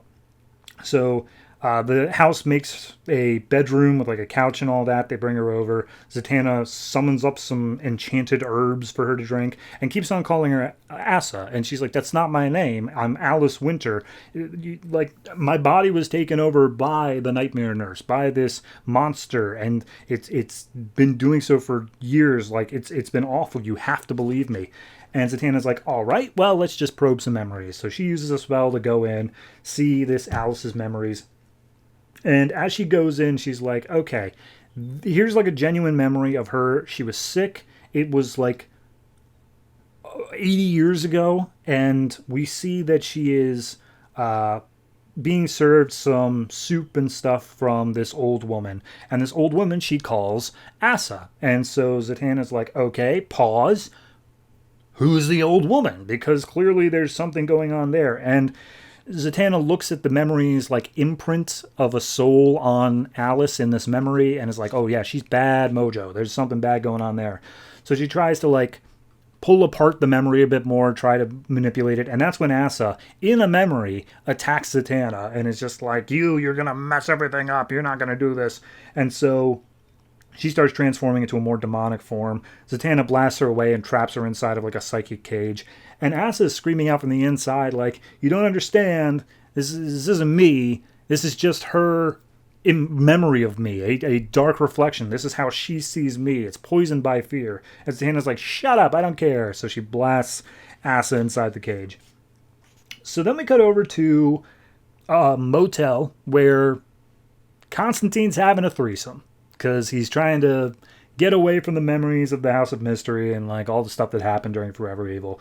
And as he's doing so, one of the women starts chastising him, saying like, what are you doing? Thinking you can sleep around with a bunch of women. And Constantine's like, I'm sorry, hold on, what's happening here? And all of a sudden we see that she was possessed by Asa, the Nightmare Nurse. And Nightmare Nurse manages to pull Constantine into the mirror that we see her in. And as she does so, she says, hey, sorry, you and I are bonded because of that weird spell we did back in Forever Evil. I need you to help me get back to the House of Mystery, to get back into Alice Winter's body, because otherwise I will be trapped here forever and I will just fade into nothingness. I'm already quickly dying. And Constantine's like, I don't care. Goodbye. And he goes to make a teleportation spell, which just immediately crumbles. And she's like, if it was that easy, don't you think I would do it? I need your help to get out of here at all. So Zatanna starts looking through more and more memories and sees, Nightmare Nurse is an awful creature, according to Alice, and just had basically waited until Alice was at death's door and then took over her body and has been doing so for forever. She's like a complete monster. So Zatanna comes out and just says like, okay, she sucks. She's no longer good. We're going to protect this Alice Winters as much as possible. Meanwhile, in the other realm, we see Nightmare Nurse and Constantine trying to think of like a way to get out. And she's like, all right, fine, whatever. So at that point, they feel a rumbling. And Nightmare Nurse is like, oh yeah, did I forget to mention, the void that we're in is actually sentient and conscious, and it's very, very hungry. So these giant like beast monsters come up and start attacking Constantine. Constantine's like, how can nothingness be conscious? And he's like, don't worry about it. Don't question it. But yeah, we got to do something. So then as Zatanna is doing her bit with Alice, Swamp Thing's like, okay, but like, I'm going to leave because I was already going to leave last issue. And now I have no reason to stay. And Deadman's like, hold on. And then all of a sudden the house starts changing around them. And Swamp Thing, like, it's this beautiful paradise of like forestry and stuff like that. It's got these like delicious fruits that like make him feel sweetness in his soul. And Swamp Thing and Deadman come to the conclusion of like, the house is trying to like seduce us into staying. I think it really likes you, Swamp Thing, and it really wants you to stay for some reason. But then it makes a coast, some like beach or something like that apparently relates more to Deadman, but he doesn't know why. So then we go back into the void. Constantine and Nightmare Nurse are struggling to like get to each other. They finally link hands. They make a big fire spell that blows away the void for a while, and therefore they're able to get a teleportation spell going, and they barely manage to jump in before the void grabs them. So they come busting back through the mirror. The other girls have already left, and Constantine's like, all right, well, if my threesome's canceled, then yeah, sure, I guess I'll help. But Acid collapsed, and he's just like, okay, but like, seriously, I'll help you out, I promise. So at that point, Zatanna comes out of her spell, calls back Swamp Thing and Deadman. It's just like, all right, we gotta protect her. Nightmare Nurse is now non-person, like, just totally bad, don't worry about it. And Deadman's like, that doesn't seem right. She risked her life to save us. I feel like there's more to the story. And that's when Constantine and her show up, and she's just like, hey, cool, my body, thanks. And she goes to get into it, and Xena's like, no, we're not going to do that. And Swamp Thing takes Zatanna's side, and so the two sides are facing off with Deadman in the middle. Constantine throws a spell at Swamp Thing, Zatanna spells at Constantine, and Nightmare Nurse is once again trying to get into Alice's body. Alice is like, no, please, don't let her take me. I don't want to go again. So Zatanna manages to jump in the way, and there's a big explosion, and when everything settles, turns out that Nightmare Nurse is now inside of Zatanna's body. And, yep, that's a thing. I like it. I like the mythology they're setting up here. I just hope that we don't reveal every mystery about Nightmare Nurse, if that makes sense. I think what I like most about her character is this wild card element, this idea that you don't know exactly what's going on with her. She does have this rogue aspect to her, but if we are just going to go through and say literally every single thing about her character, then I feel like we're missing out on a lot of future potential there. That being said, I did like pretty much everything that went on here.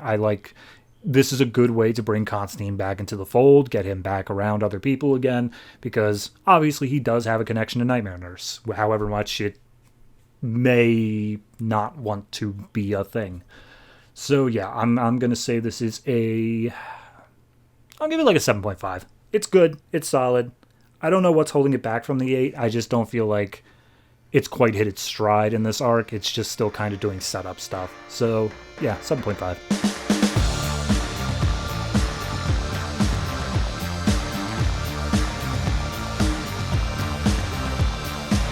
Batman Eternal number 8, written by Snyder, Tynion, Fawkes, Lehman, and Seeley, art by Gillum March. So, last time the Iceberg Lounge sank to the bottom of the sea, and the harbor, and this issue picks up with some divers going down because they're like, it was a casino. There must be tons of money in there. Let's go. So, it's also for Mr. Falcone as well.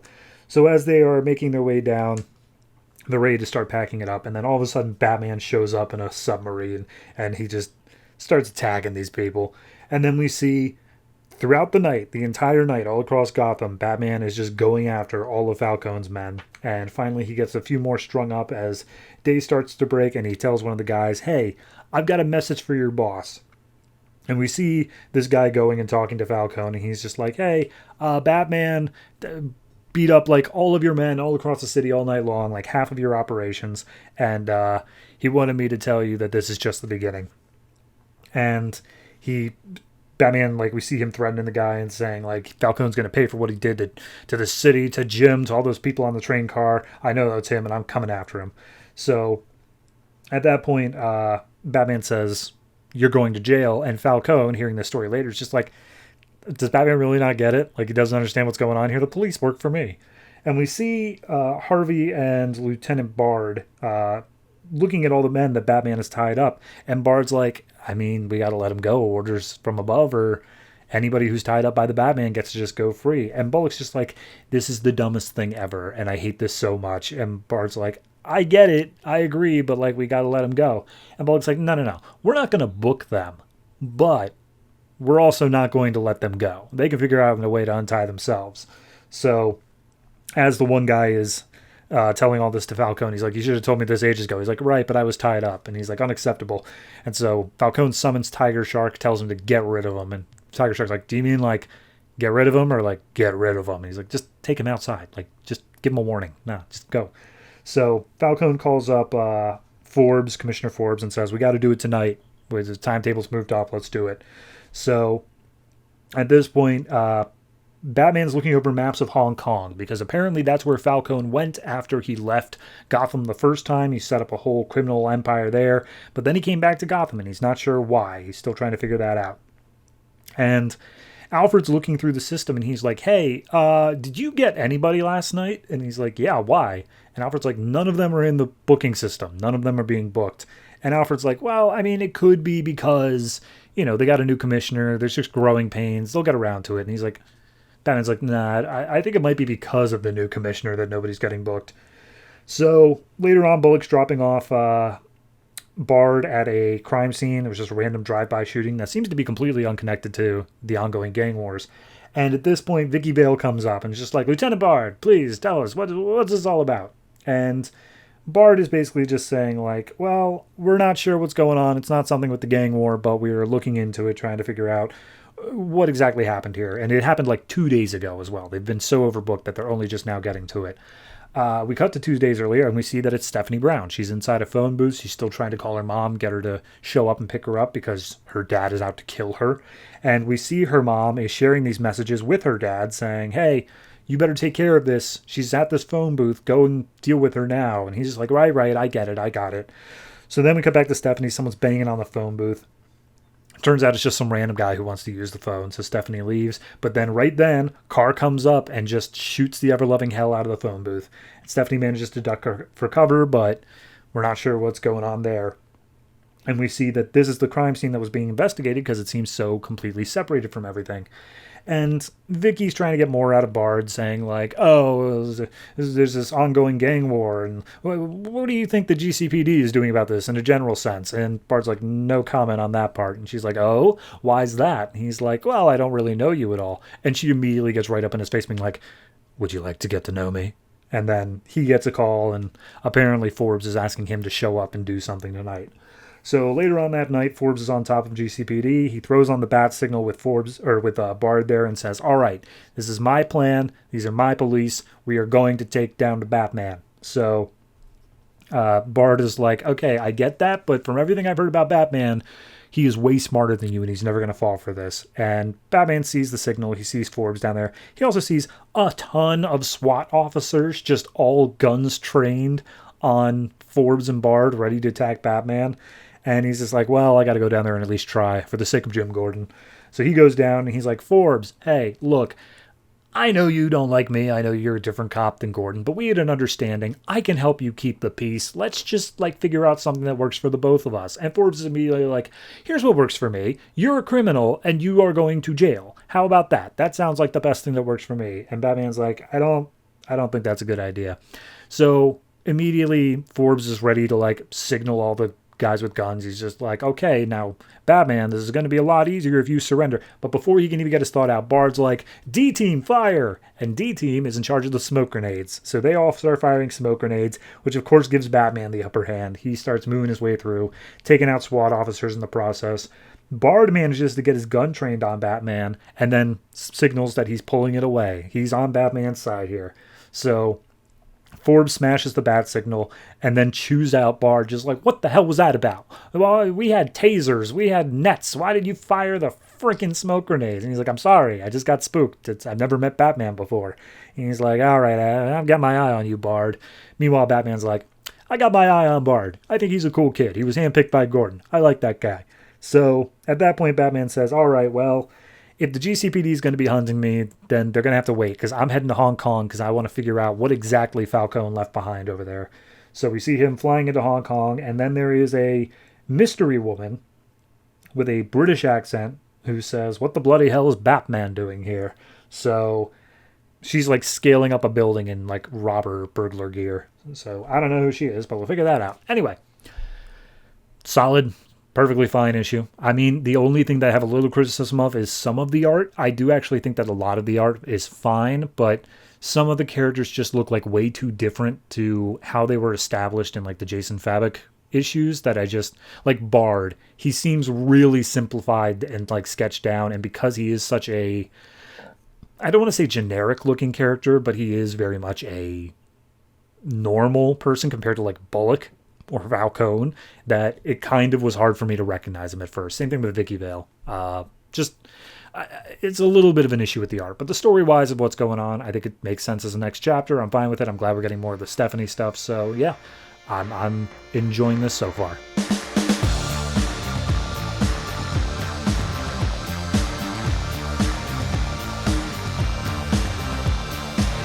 Future's End number 4, written by Azzarello, Lemire, Jurgens, and Giffen, art by Aaron Lopresti. So this issue, well, last issue, we got introduced to Frankenstein of 5 years from now, and he's pissed off that Shade is following him. So we pick up with that, where we find the ant farm, which is Shade headquarters, a super microscopic thing that just floats around the world. And we see Frankenstein is teleporting in. And immediately he's just like, give me one reason I shouldn't kill literally everybody here. And they all start like poising ready to attack Frankenstein. And one of the scientists is like, whoa, whoa, whoa, that's Frankenstein. Like our most famous ex-member of Shade. Totally cool. And he's just like, yeah, totally. I tracked you down. What's up, man? Why are you coming after me? And Father Time steps in and he's just like, well, I needed you to show up and I figured that'd be the easiest way to do so. And he's like, you manipulated me into showing up. How dare you? And he's like, yeah, whatever. And we see Frankenstein pulls out his gun, aims it at Father Time, and then gets his hand cut off. And he looks up and sees who it is. And Father Time's like, meet one of our most illustrious members of Shade now, Amaya, Princess of Gemworld, a.k.a. Amethyst. So she's got her face half burned. She's clearly been through hell. And Frankenstein's like, hey, we met on Justice League Dark. What the hell are you doing here? And she's like, things have changed, Frankenstein. I had to join a side. Things are messed up now, man. So at that point, he basically says, like, yeah, look, Shade is still, like, we go after paranormal threats and yada, yada, yada. But, like, the big thing is that we go after the things that go bump in the night. And there's something that kind of did that. And we need you back in the game because it's personal to some extent. So Father Time pulls up like holograms and stuff and shows the initial issue of Stormwatch being destroyed and says, yep, they handle like cosmic threats and stuff like that, but this is something that's weird because they got pulled out of the bleed, teleported to a star system like hundreds of light years away, and then they were killed in under like 4 minutes. So yeah, there's something super bad must be out there in order to do it, and we think it's this storm that they were watching. So Frankenstein's like, okay, I don't care. Like, you said this was personal. I don't see, like, this is a thing at all. And so Father Time makes aware that Nina Murkowski, I believe it was, Mazursky, a.k.a. the Mermaid, was part of Stormwatch. She was a new recruit. And her and Frankenstein were lovers back in the day. So Frankenstein's like, all right, yeah, I swear revenge and all that. But how in the hell are we supposed to get millions of light years away? And that's where Ray Palmer the Atom, who's gone full, like, crazy Unabomber beard at this point, he's like, I may be able to help. I figured out a new way to travel large distances in, like, the blink of an eye. We're going to be taking a shortcut through what I call the Phantom Zone. So, the Phantom Zone's a thing. So then we cut over to New York, and we see not Tim Drake, who goes by the name of Cal Corcoran, and he is just running through Central Park with his, I guess, girlfriend, maybe wife, named Madison. So apparently Tim, I'm going to call him Tim, just know that he's Cal. Tim has been very hush-hush about his life. He's not let her in on anything since the war.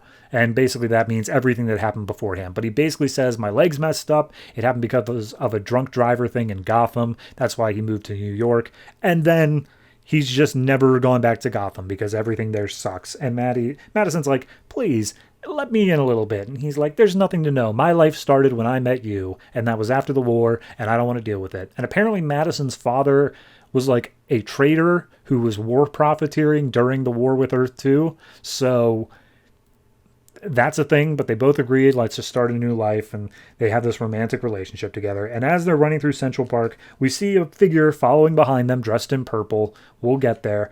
But they see a large billboard in Times Square that shows Terry McGinnis Batman. And Tim's immediately caught off guard. He's like, what the hell is that? It's like, oh yeah, there's a new Batman. And he's just like, God damn it, Bruce, another piece of meat for the machine, I see. And she's just like, what? And he's like, don't worry about it, let's go home. And we see that the figure following was Lois Lane, just trying to get some more information on what the hell is Tim Drake doing. So we then meet up with Plastique and Key, who are two villains, and they're waiting for a third villain named Coil to show up. And Coil's apparently on probation. He's trying to be on the straight and narrow, and they're just like, okay. Anyway, we have one last job. You know the type that'll get you set for life. And Coil's like, I don't know, guys, I'm trying to do good here. I'm trying to not do like villainous things. And they're like, okay, but like seriously, this is the big one. We got to be able to do this. And Plastique's just like making little explosives over and over again. That's her thing. I don't know what Key does. He's got a key. But Coil hears this and they say, all right, but the grail, the holy grail they're looking for is in Terrifitech, which is why it's going to be a real hard job.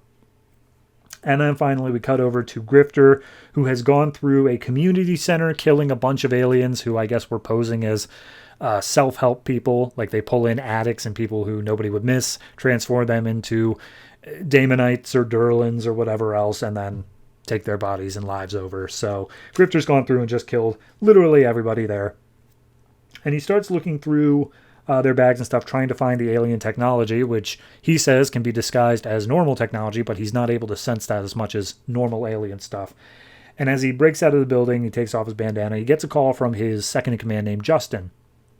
And as he picks up the phone, turns out it's not Justin, it's King Faraday, this guy who's been following Grifter, and Justin's been warning him about him.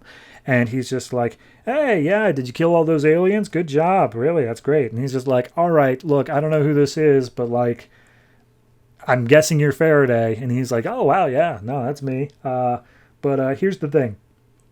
I need you to help me out. I have a need for a man of your talents. And Grifter's like, what if I say no? And he's like, I'm not really giving you the option. So then Faraday just shows up, pops up behind him, shoots Grifter in the back and says, all right, I've given you a spinal injury. You're paralyzed. You're going to be stuck here. And everyone's going to realize that you're a serial killer because you just killed a bunch of people inside a community center. So when you decide you are finally ready to join in, I can heal you, take away the paralysis, and then, you won't have to worry about being caught as a serial killer anymore. Just wait for your call. Bye-bye. And he teleports away. And, yeah, that's it. That's the issue. I think it's solid. I'm not sure what the Grifter plot is doing yet. I'm sure it's going to be relevant. I'm sure it's all going to tie into whatever. But, like, it's the one that strikes me as much more of a mystery. The Tim plot's obviously going to tie in with Batman Beyond, Terry and all that. Lois has clearly got some hooks into that plot. And then Frankenstein and Stormwatch handling all the stuff out in space. Again, it makes sense where those plots are going. The Grifter one I'm a little bit more confused about, so curious to see where that's going to shake out. But other than that, it's a fine issue. I don't have any major problems with it. All in all, I'm going to say it is a 6.5.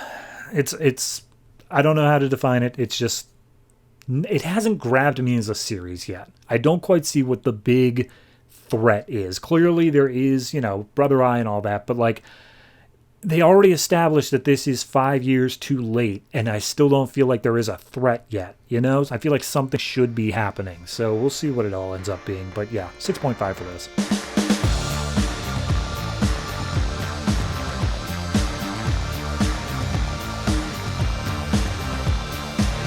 And that's it. That's all the comics put out from DC Comics this May 28th, 2014. And once again, I am very sorry if the audio quality is a little bit worse than usual. I'm doing my best here.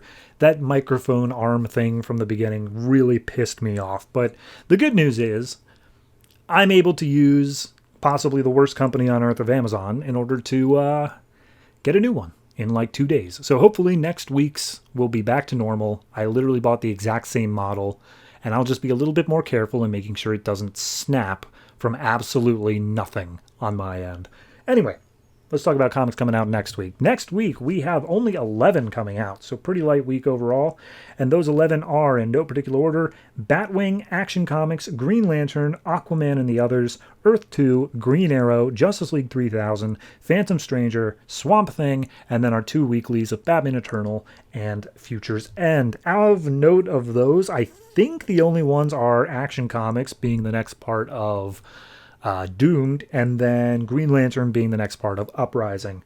Beyond that, I think it's just a normal-ass week of nothing. Oh, Swamp Thing's got the follow-up to the Aquaman thing. Not technically an event, but a crossover, which, I mean, some people are interested in that stuff. Anyway, yeah, that's pretty much going to do it for me. But if you have any comments on any of the books coming out next week, last week, this week, any week at all, go ahead and leave them down in the comments down below, or hit us up on one of the numerous places where we allow you to interact with us, you know, on our royal pedestals high above you. That is Discord, Reddit, and or Patreon, if you want to show us that you really love us. But yeah, that's going to do it for me. Happy Memorial Day weekend that just passed for Americans, and for abroad, happy Tuesday, I guess. Sure, why not? Anyway, like I said, that'll do it for me. Thank you very much for watching, listening, however it is you consume this podcast. Be sure to tune in next week, and always try to remember, if it ain't broke, don't fix it.